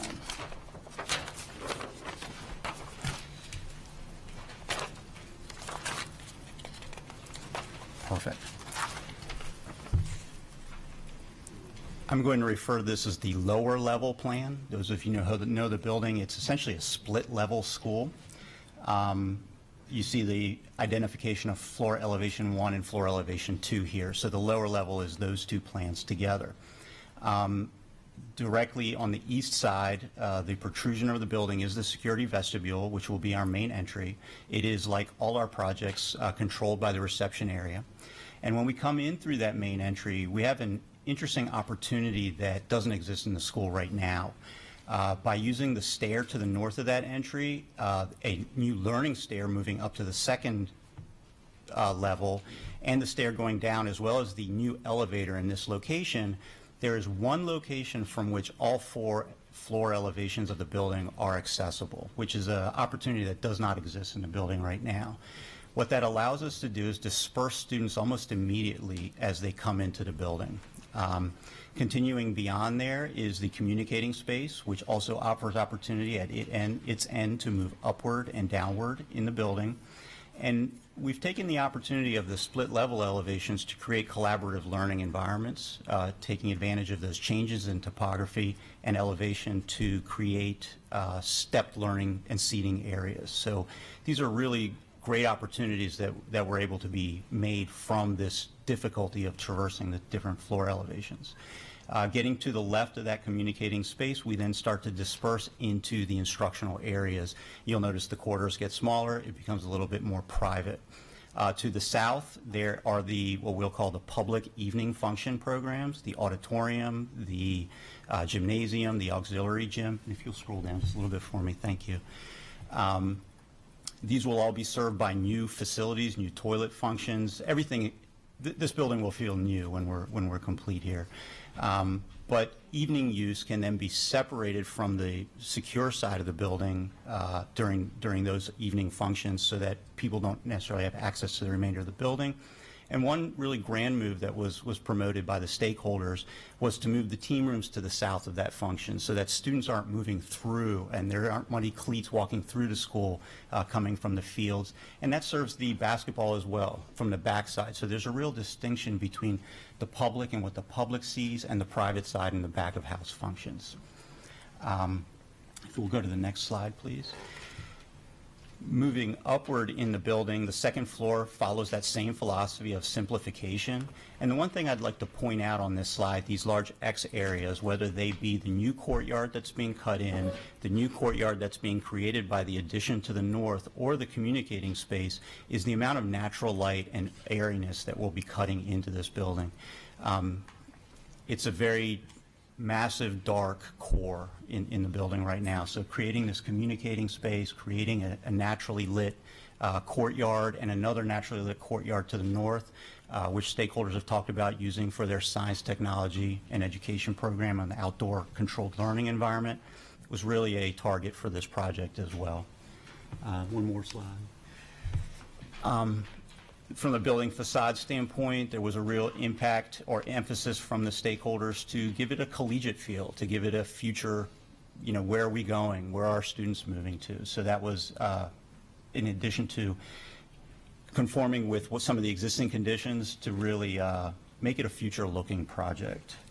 And if you could go, just keep I'm switching books here. Page 89. Page 89, please. Thank you. Thanks, Kyle. One of the great things about the evolution of the stakeholder involvement process is we've gotten an opportunity to really meet with every one of your department stakeholders. Within that plan, one of the things that has evolved since the last time you've seen it in schematic design is really an opportunity to look at every space. How is education being delivered? How is learning occurring? And what is the ideal learning environment of every space? So the back of your book has demonstrations of the result of all that, in addition to the technical components of the project that Kyle referenced in the beginning. So with that, thank you. Appreciate your patience and appreciate the opportunity. Thank you. Looks like we have a couple questions. Ms. Antoine? Thank you, Vice President Corkadel. First of all, thank you all very much for, I know specifically I have been kind of a stickler for the design here and especially the funding that's associated with that. So with this being November and of course the budget cycle for federal system starting over the fiscal year starting over in October, wanted to better understand from you all where we are in terms of getting the funding to move this forward. We'll be submitting for the construction grant at the end of the year, and then they have to go through their technical review, and hopefully the timing will be such as we would like to put this out to bid as we get the approval. So the projection for the starting in 2020, the anticipation is once you request it, you'll receive it. That's our hope. Okay, all right, thank you. And so that'll be December 2019, so we'll better know by that time we're federally, the federal funding where it sits as well by that time. Okay, thank you.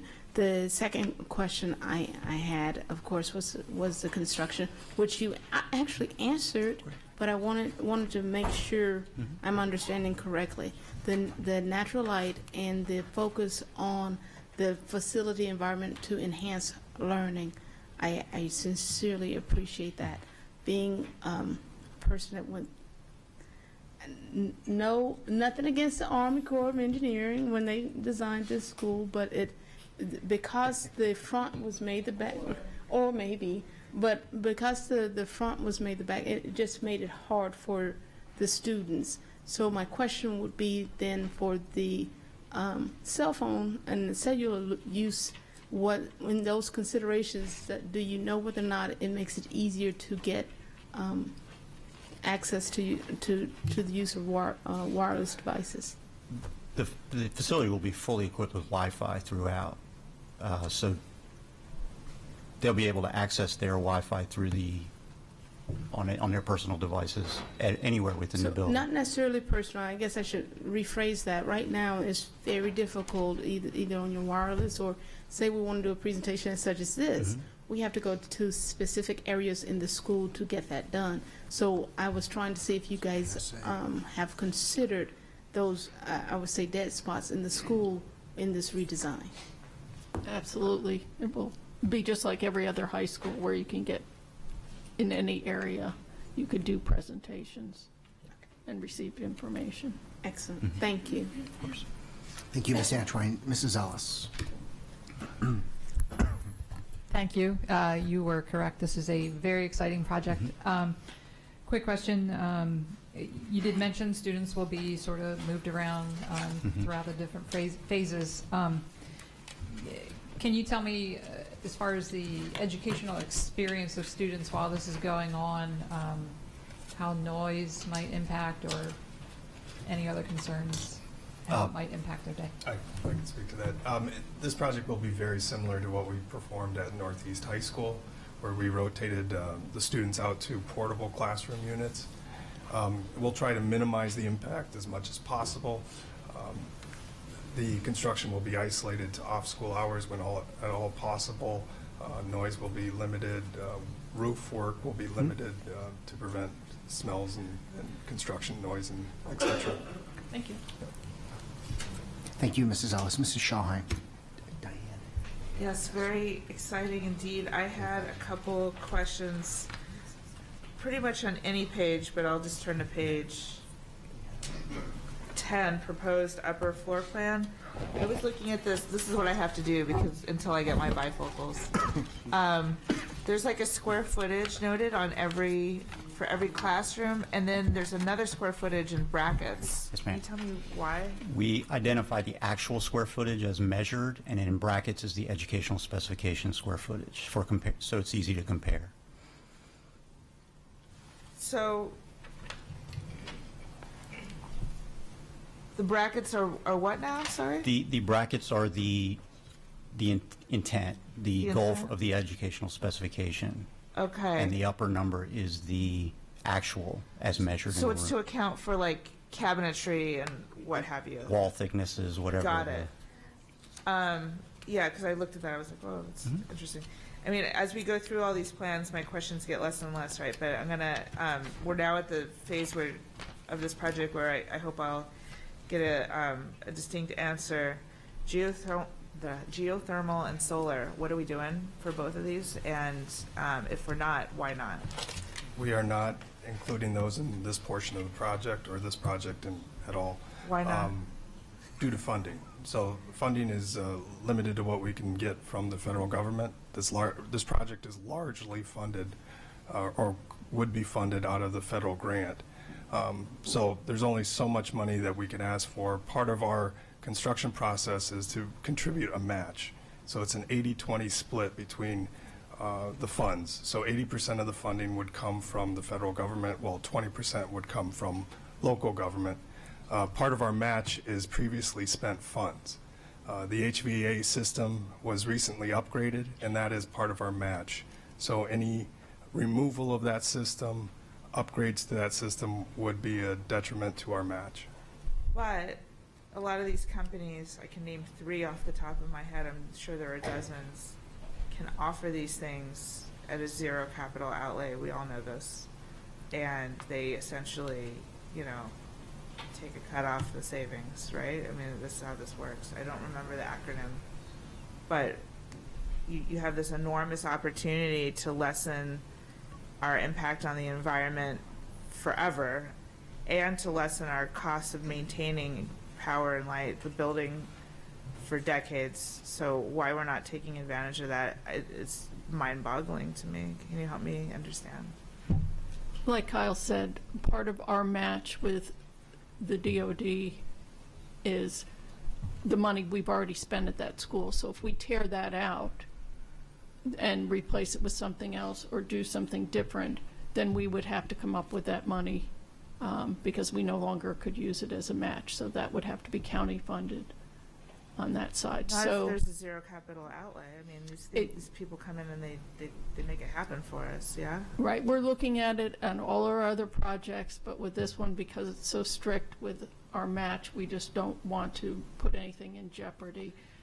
I understand. I hate to see, and I get that this is a unique one, and I understand that we're under a lot of different rules because we're working with not just the federal government, but the Department of Defense. I mean, I hear you, and I'm sensitive to all that, but I also do see a wasted opportunity. Is there an opportunity on any portion of the site to do a ground array of solar panels? This, the property is actually owned by the Department of Defense. We lease the property, so we're limited on whatever ground disturbances we can do. If that answers any of your question. There is also a portion, if I can direct you to page 62 of the report, it does list a bunch of energy conservation and sustainable measures that we are pursuing with this project. I'm not sure that our page numbers align. This is in the full report. I believe you have the abbreviated report. Yeah. The full report is listed under board docs. Yeah. So what, I'm sorry, what page number? Page 62. Okay. Page 62 of full report, okay. All right, so do we have to meet lead silver on this, like all of our We are others? not pursuing lead silver on this project. Are we meeting any equivalency of that? We're not pursuing any lead certification. Okay.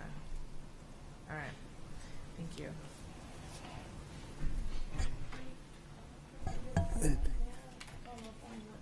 Sure. So you all conducted a workshop with us to go into, because you brought that up before, Ms. Shaham, and it was explained to me that because previous funding was utilized for those efforts, there would be none moving forward because of the constraints from the DOD. So it's not to say that it has not been done or there aren't plans for it. We just can't do it under this funding umbrella. Is that what we're to understand? Could you rephrase the question? Okay, that makes it difficult. No. So what I'm saying is, and I'm just going by my own DOD acquisition days, we have to utilize the money for what is being given to us for. And so if there is a line item for lead silver, let's say, right? And we have already previously utilized funding for that effort, then we cannot go back later and do that. Otherwise, we'll have to either reimburse the government or pay for it ourselves. And so because we're using the funding, this 80-20 split, that is the reason we're choosing not to pursue some of the environmental construction renovations that could happen or do happen in other efforts. LEED would have a significant impact on the overall cost of the project. One of the cost components is previously spent funds. As we've stated before, the HVAC system was recently upgraded, I believe in 2010. And during that time, that money was already spent. So if we would upgrade it to meet LEED silver requirements, we would be spending somewhere in the tune of around $10 million additional dollars.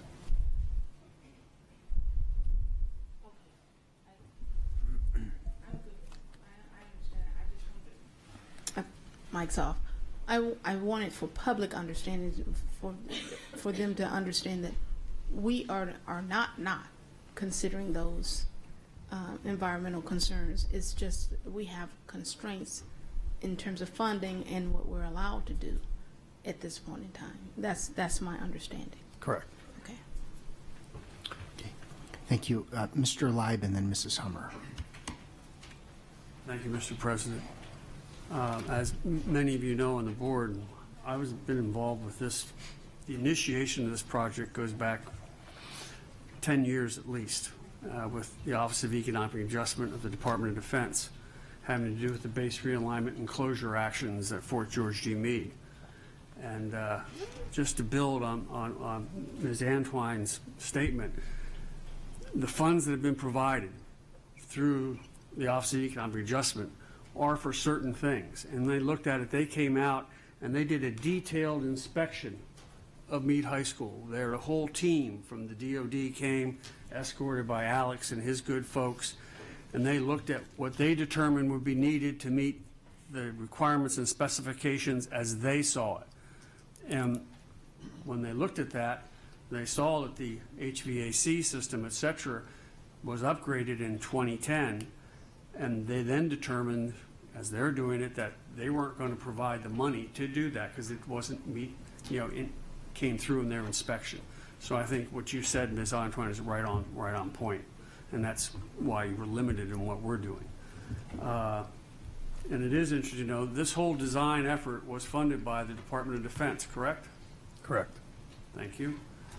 And I go back to my previous questions having to do with the other schools. Looking at the main entrances,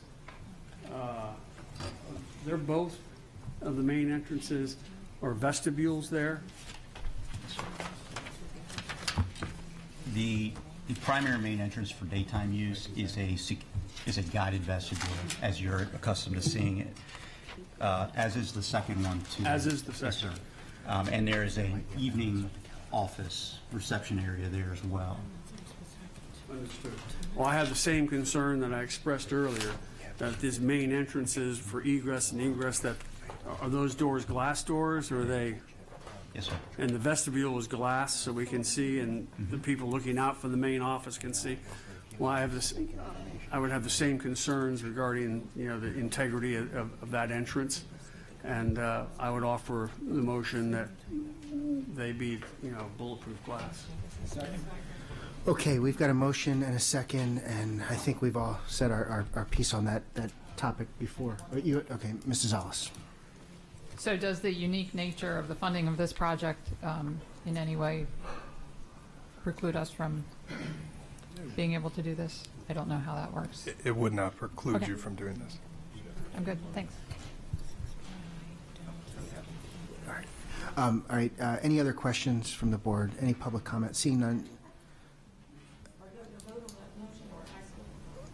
On this motion? No, that's what I'm asking. Right, this is a vote on Mr. Live's motion. Yeah, it supersedes action at this point. So, Mrs. Howe, this is a vote on Mr. Live's motion. It's been made and seconded. Would you please call the roll? Ms. Corkadel? Aye. Mr. Grannon? Aye. Ms. Schallheim? Aye. Ms. Ellis? Aye. Ms. Antoine? Aye. Mr. Live? Aye. Ms. Hummer? Ms. Alvi? Mr. Gilliland? Aye. Motion passes 8-1. Okay, back to the main, Mrs. Hummer. Yes, as a mother of a Meade parent and another one who's coming in, I want you to do this quickly so that they can take advantage of it before they graduate. It should be, if the timeline follows, that one will be there all during construction but should get some benefits and the other one will be there. I know we are all hopeful that this funding's still going to go through, and I do want to give a shout out because I know Congressman Ruppersberger has been working hard for us on the federal level to try to make sure that this funding is not cut in some way. So I do want to give him a shout out and a thanks to him for all of his efforts on that level to get this, and thank you all for all your work. Okay, thank you, Mrs. Hummer. Any further questions on or comments on this item? Any public comment? Seeing none, Mrs. Howell, would you please call the roll on the Meade High School revitalization design development? Ms. Corkadel? Aye. Mr. Grannon? Aye. Ms. Schallheim? Aye. Ms. Ellis? Aye. Ms. Antoine? Aye. Mr. Live? Ms. Hummer? Ms. Alvi? Mr. Gilliland? Aye. Motion passes 9-0. Okay, thank you. I just want to get a sense from the board, because it is getting late, and we are going to lose 2 members shortly. And we do have the internal auditor's report during a working lunch. My recommendation was going to be to pause now, but we would be losing 2 of us for that. So are we okay to keep going? We're okay? Yep. All right. Item 6.08 is the 2020-2021 school year calendar. This is an information item, and we've got a presentation from Mr. Mosier. Welcome. Good afternoon. For the record, Bob Mosier, Chief Communications Officer, here to present item 6.08 of the 2020-2021 school year calendar. By way of review, the board crafted a calendar survey that we distributed from October 4th through 16th. It was distributed in English and Spanish, and it essentially asked 3 questions. First, do respondents want to start school essentially before or after Labor Day? And we gave them 2 mocked up calendars to look at, which start on August 31st and approximately June 11th, start September 8th, and approximately June 18th. Second was more of a blueprint question for the board. Do people want to start always before Labor Day, always after Labor Day, or to make it an it depends, depending on where Labor Day falls? So as you'll see in a few minutes, the board opted not to put dates in that option C, right? It was truly an it depends. And so you'll have to decide for yourselves how that impacted the outcome. And then the third question was the Easter spring break question and the restoration to a full week. So 12,600 or so respondents, about 60% parents. That's typically the breakdown that we see in these surveys. This is the cluster breakdown, basically the same pattern that we also see in clusters. So with regard to the questions, the start and end date question, very close, 300 or so votes. 51% preferred the post-Labor Day start, 49% the pre-Labor Day start. The second question, and this is why I referenced the it depends date piece, right? You see the always before Labor Day, 15%, always after Labor Day, 43%, and then the 41%. So again, you have to decide for yourselves whether that was impacted by the lack of a date there. Then the Easter spring break question broke down this way, 42% for a full week, 27% not, and then 31% in it depends. So with that information, the superintendent recommended a calendar to the calendar committee that would begin on the 31st of August, tentatively end on the 11th of June. Keep the same holiday closings as the 1920 calendar, the only exception being that Rosh Hashanah falls on a weekend. In 2021, it begins on a Friday evening and then goes through Saturday, but you have an election day that you would have to account for. So the number of closing days stays the same. 3 days again for parent-teacher conferences, the 2 in the fall and the 1 in the spring. The first day of the 2-day fall set would be Columbus Day. That's a very purposeful decision on the part of the superintendent. That's a response to a lot of feedback that we've had about trying to align it where possible with the federal holiday. And so where it fell this year, or where it falls next year, allows us to do that. There will be 12 early dismissal days. That is the same as we have had. 8 at the end of the marking periods, 2 in each marking period, and then the 4 equity and achievement gap PD days. 2 built-in days for weather, and a conditional 3rd on the parent-teacher conference day. So that's what the committee was given to start with from the superintendent. And so this is the committee makeup. Each bargaining unit is invited to send 2 representatives. The CAC 2, County Council PTAs 2, and CRASC 2, and then you see the offices, the ACPS offices there, which can have 1 representative each. So the first question that we posed to the calendar committee was this. We took the calendar recommended by the superintendent and said, does anybody want to discuss a post-Labor Day start? And no one did. So we moved on with the calendar that the superintendent had proposed, and the calendar committee opted to make 1 big change, which then spurred 2 other changes, and that was to add the 3 days back to Easter spring break to make it a full week. Which then changes the last projected day of school for students and also changes the last projected day of work for teachers. There was some other discussion that I promised I would bring up. Particularly the 2 TAC representatives raised the issue of the October parent-teacher conference days, Columbus Day and the day after, coming too early in the marking period. So we had a good amount of discussion about moving them to some other time. In the discussion with the federal holiday, Veterans Day was brought up.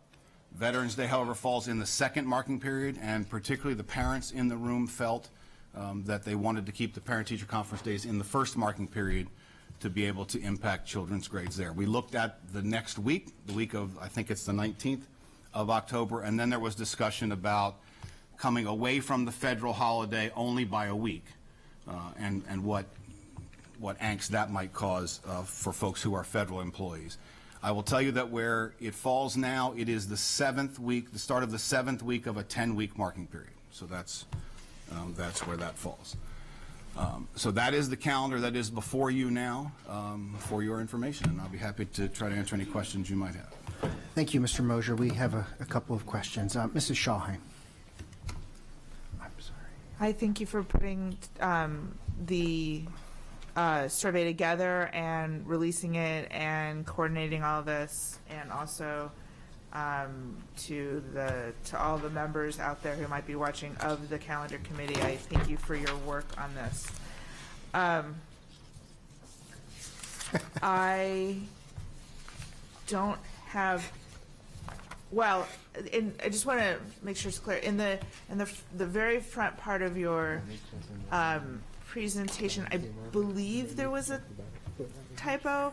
The superintendent's recommendation, shouldn't that be June 16th? Am I wrong? No, this is the recommendation to the committee. To the committee. Right, which kept the 3-day Easter, it kept all of the holidays the same. Right. Right. Got So it. when the committee adds the 3 days, you have to go from the 11th. Yes, but then from that, your recommendation came to be what the calendar committee recommended? Right. So your policy. So you're for spring break, is what I'm saying. He is recommending this bill. Yes, that's. Sorry, I'm not trying to I'm not trying to be funny for anyone else. Okay, I just want to be sure it's clear because. Right. This you slide folks is what the watching at home. superintendent recommended to the calendar committee. Fantastic. I'm the one who asked for all those calendars. I'm sure it was obvious. And so for those who are watching at home, I asked for all the calendars going back to the 70s. Okay. I'm not sorry. I put together a little document for my colleagues up here. I want to point out that from 92 onwards, those two columns should be reversed. That was my script. Never mind. I want to point people to this as a means of saying, both in the big, both in the top part of my document I've released to you all and in the bottom, that it is not uncommon for us as a school system to craft school calendars that are based on logic, and when spring break falls really late, to acknowledge that and weigh that against the possible offensiveness of going straight through the end of June, and then having as a result a pre-Labor Day start. So yes, it started in earnest as a trend in the early 90s. 92, 93 was that first year, but you'll see in 82, 83 that happened before. And then in the bottom, I have these other dates too, where we and other counties around the country have also done, a pre-Labor Day start when Labor Day has been really late. So I know we're going to get into it on this. This is obviously a topic of concern for all of us. It is, it's a great tool for planning purposes. It's also, as I noted last year, an instructional tool. And so I just wanted to point people to my little bit of research. I also, just for everyone's, just to have it all in front of them, I also included what spring break was in all these years, and it has flip-flopped a bit. It's gone from a Thursday to a Monday to just a Friday and a Monday, and then for several years, starting in 2011 up until we had that executive order, it was pretty standardly a Monday to Monday spring break, with the exception of the 2014-2015 school year where it was a Wednesday to a Monday. So I did this work just to let you all know what, I kind of condensed all of those calendars into something that's digestible. But I'm really grateful for this calendar. I think it's a fair and logical solution, and I like all parts of it. So I thank the committee again. I thank Dr. Arlato for his input on this too. Thank you. Thank you, Mrs. Schallheim. Ms. Alvi, and then Ms. Antwine. So I have several questions, but I'm hoping that there'll be yes or no answers. Okay. So for Easter and spring break, when we write it in the calendar, does it have to say Easter/spring break, or can we just say spring break? So it's not specific to Easter. I would say that's a decision that you as a board can make. Okay. The next thing was I saw an issue. It says on the July 20th that Eid al-Fitr is July 20th, but that's actually Eid al-Adha.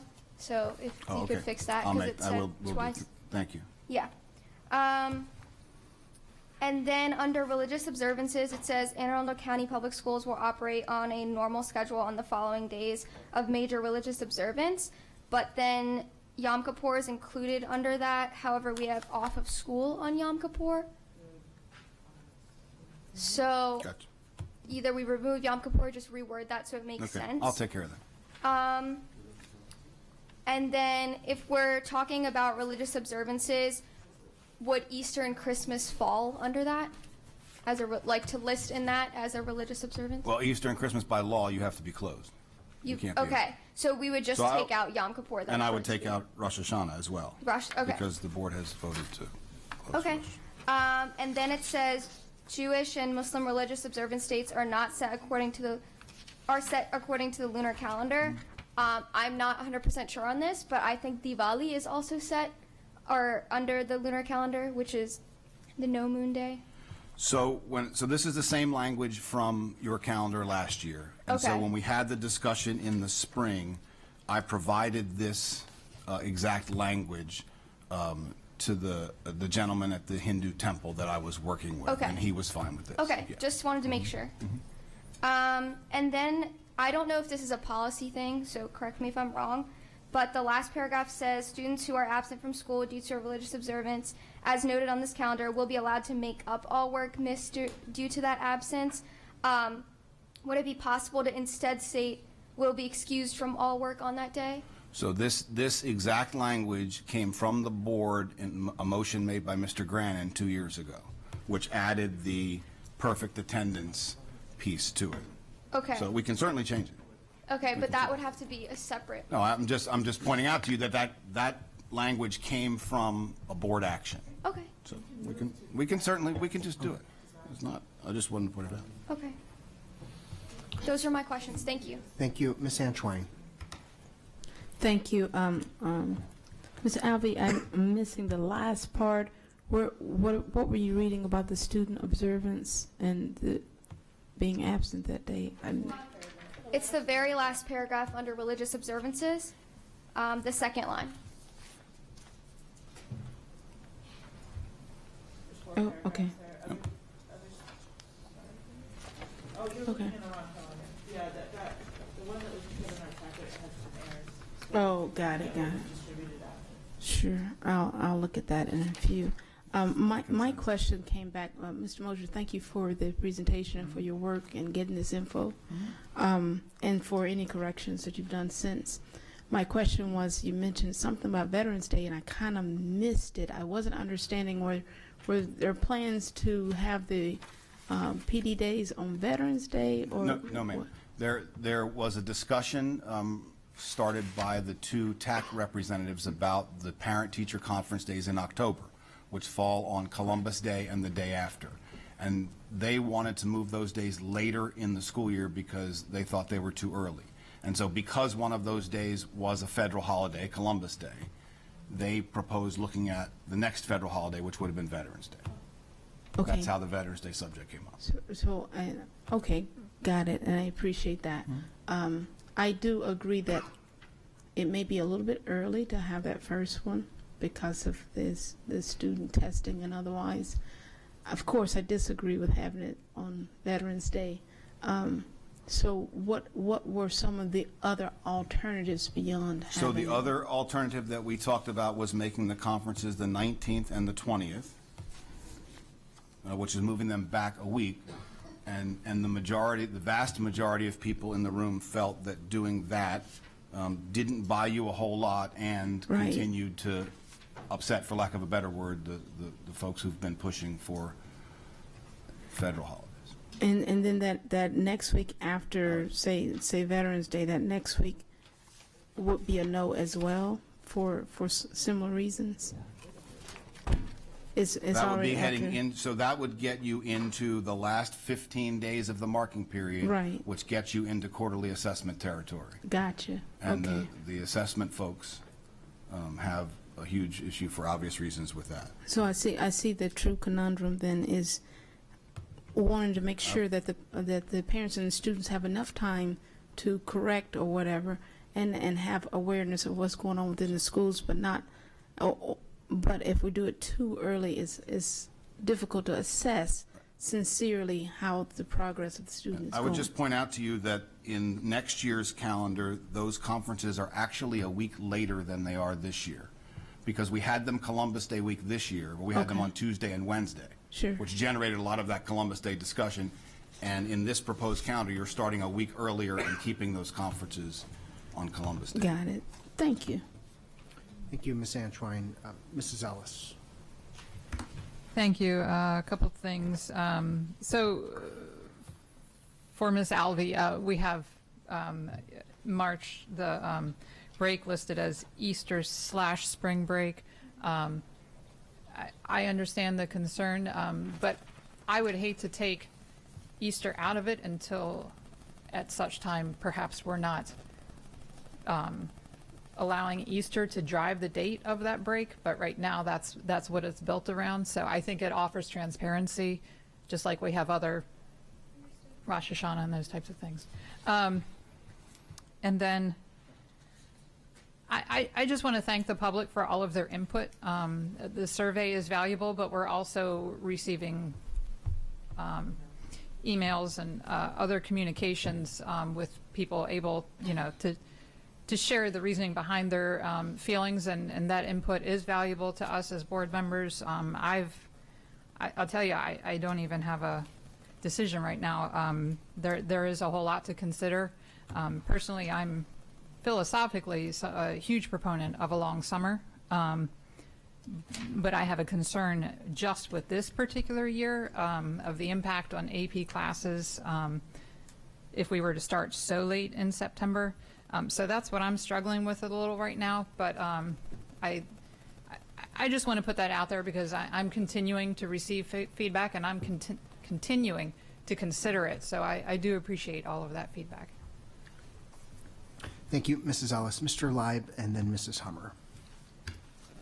Thank you, Mr. President. I'd like to thank Ms. Schallheim for her data work. You did a good job. Mr. Mosier, question. In the proposed calendar for the Christmas winter break, the total, including the weekend, is 9 days off, correct? 1, 2, 3, 4, 5, 6. Well, are you going from the 24th through the 1st? Right? 1, 2, yeah. It's 11. It's actually 13 if you count the weekends. All right. That's a minute. If you're counting the weekends, it's 13. Yeah, I forgot to count the weekend. But by law, schools have to be closed from the 21st through the 4th, so you don't have any discretion there. Thank you. I appreciate that. Yeah, understand. And for spring break, Easter spring break, the proposed calendar has 8 days off, including the weekend. Did I count that right?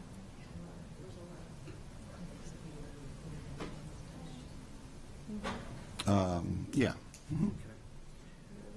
I thought it was interesting, Ms. Schallheim, with the work you did. It showed to me that while to say it was not uncommon to craft school calendars to begin after Labor Day, as a matter of fact, prior to 2000 or so, that was the norm. We started after Labor Day. And then after 2000, it seems, is when we started this creep to begin school earlier and earlier. No, 1992. I don't see it that way, but that's okay. From what you have there, Labor Day in 1992 was on 7 September, and yet, except there are a few exceptions. A few exceptions. Okay. However, starting in 2013 to 2014, we began school in 8/27, And then in 14-15, 826, then 13-14, 825, then 15-16, 824, and then 16-17, 822. And we just kept creeping back a little further and further. It's just an observation. So historically speaking, the norm has been to start schools after Labor Day. That goes all the way back to 71, 72, and 72 was a great year. I wasn't in high school then, but it was a great year. So I'd just like to highlight that matter of fact, this was the common practice in public education. And in fact, if we began school after Labor Day this year, in one of the superintendent's recommendations that he provided to the calendar committee, we would have started school after Labor Day and end on almost the same day as the school calendar now has us ending. Well, and there are ways to a change. That was one of his recommendations. That's in the mock-up that we provided for the Correct. survey. That's correct, but it did not have a full week. You could not do that if you had a full week of spring break. If you had it as long as it is now. Correct. It could have been to have it as long as we had it this year. Correct. I just want to point out, you couldn't do what the understand. calendar committee did and still end I on the understand. 16th. Okay, thank you. Thank you, Mr. Lyde. Mrs. Hummer. Yes. So historically, from an educational perspective, I have always been for a pre-Labor Day start because of the summer slide, which is well documented for our students. However, since we've had post-Labor Day the past couple of years, I've seen there's some great benefits to starting post-Labor Day. Our teachers are reporting that they feel more relaxed, more rested over the longer summer. We were able to do more professional development over the summer to get teachers prepared. We've had greater responses in the summertime for professional development with the longer time.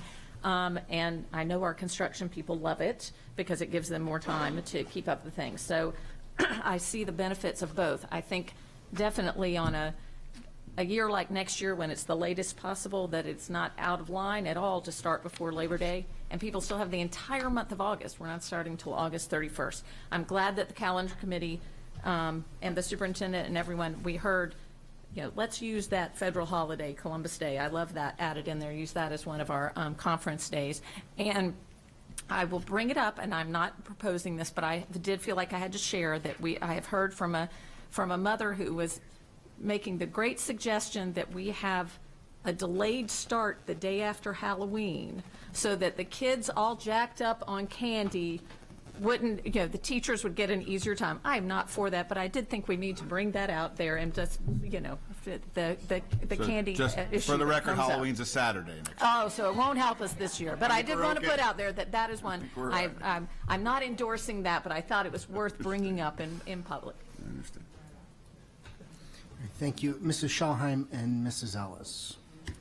Just for our student members' knowledge, last year there was a motion that was made and it failed to remove Christmas and Easter, and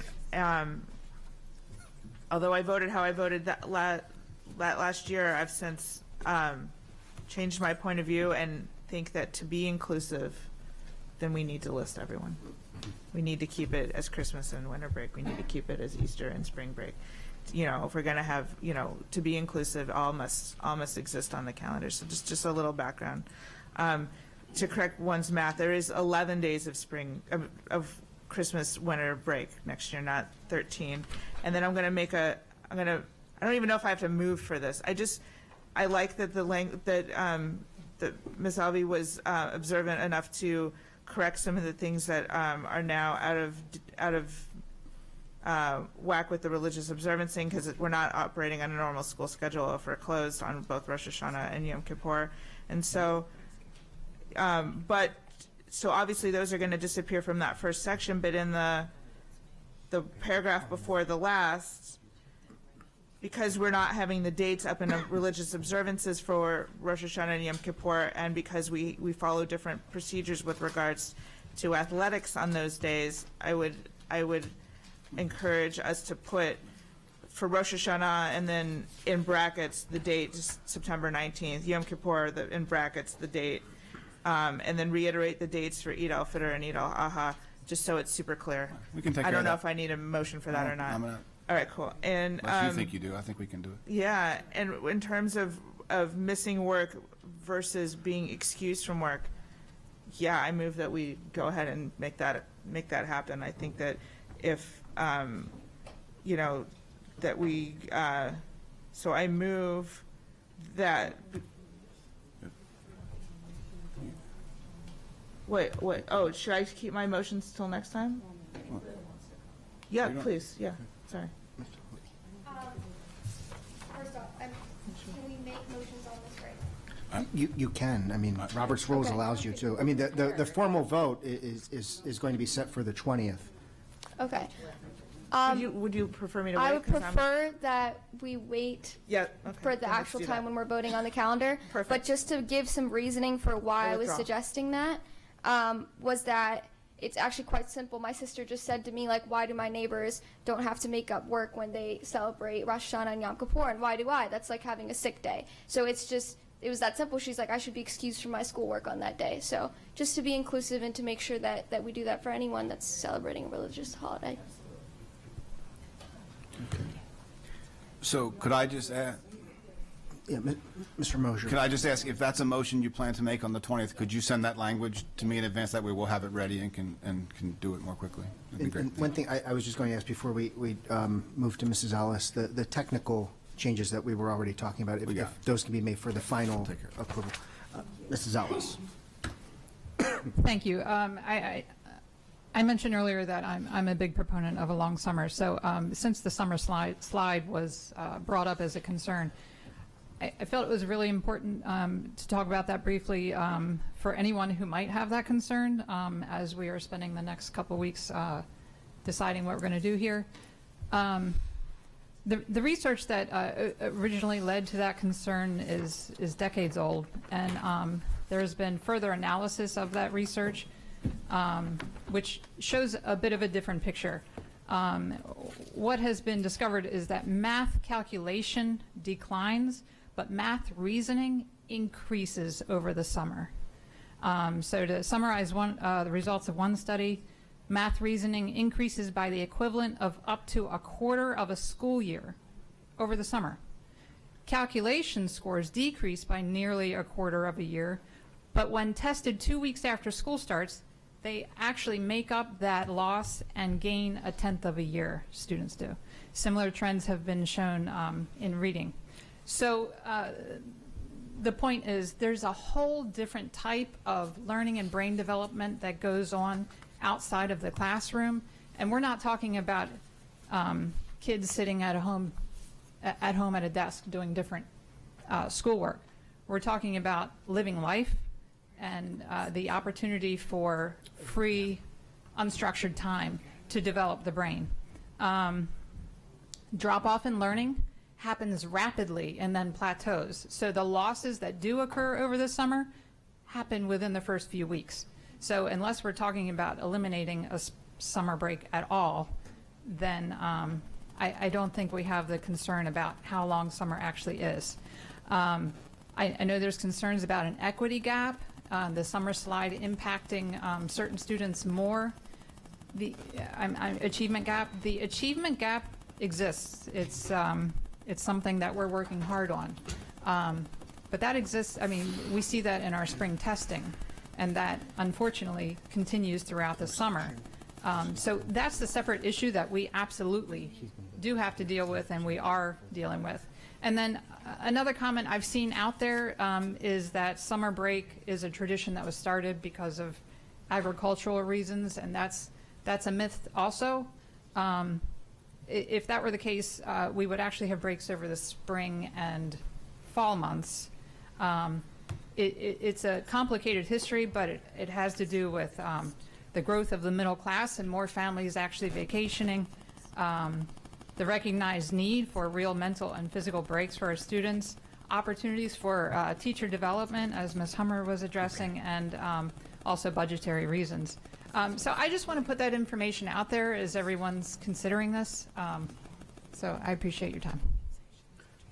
Thank you, Mrs. Ellis. Any further board questions or comments?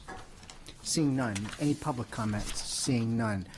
For the public's interest, this will be back for a final vote on November 20th, our evening meeting. Thank you again, Mr. Mosher. Moving along, item 7.01 is the monthly financial status report. This is a review item. Are there any board questions on the financial status report? Any board questions? Any public comment? Seeing none, we'll move to item 7.02, construction status report. This is a review item. Are there any board questions or comments? Seeing none, is there any public comment? Seeing none, we'll move to item 7.03, award of contracts. This is a review item. Are there any board questions or comments? Seeing none, I'm loving you guys. Any public comments? Seeing none. And item 7.04 has been removed from the agenda, and we need the proper closing sheet, which is coming back to us real time. And before Mrs. Corkadel does that, the next general board meeting will be on Wednesday, November 20th, 2019 at 7 p.m. The next meeting of the policy committee will be Wednesday, November 20th at 4 p.m. in the boardroom, and the next meeting of the budget committee will be Wednesday, November 20th at 5 p.m. here in the boardroom. Mrs. It's not right. It's not checked. No, that isn't. Okay. All right. Mr. President, I move the board go into closed session to consult with staff, consultants, or other individuals about pending or potential litigation. There's a motion, second. All in favor say aye. Opposed no. We stand adjourned. Thank you.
Each year, the 31 Avid secondary sites must participate in the Avid Center certification process to maintain status as Avid certified sites.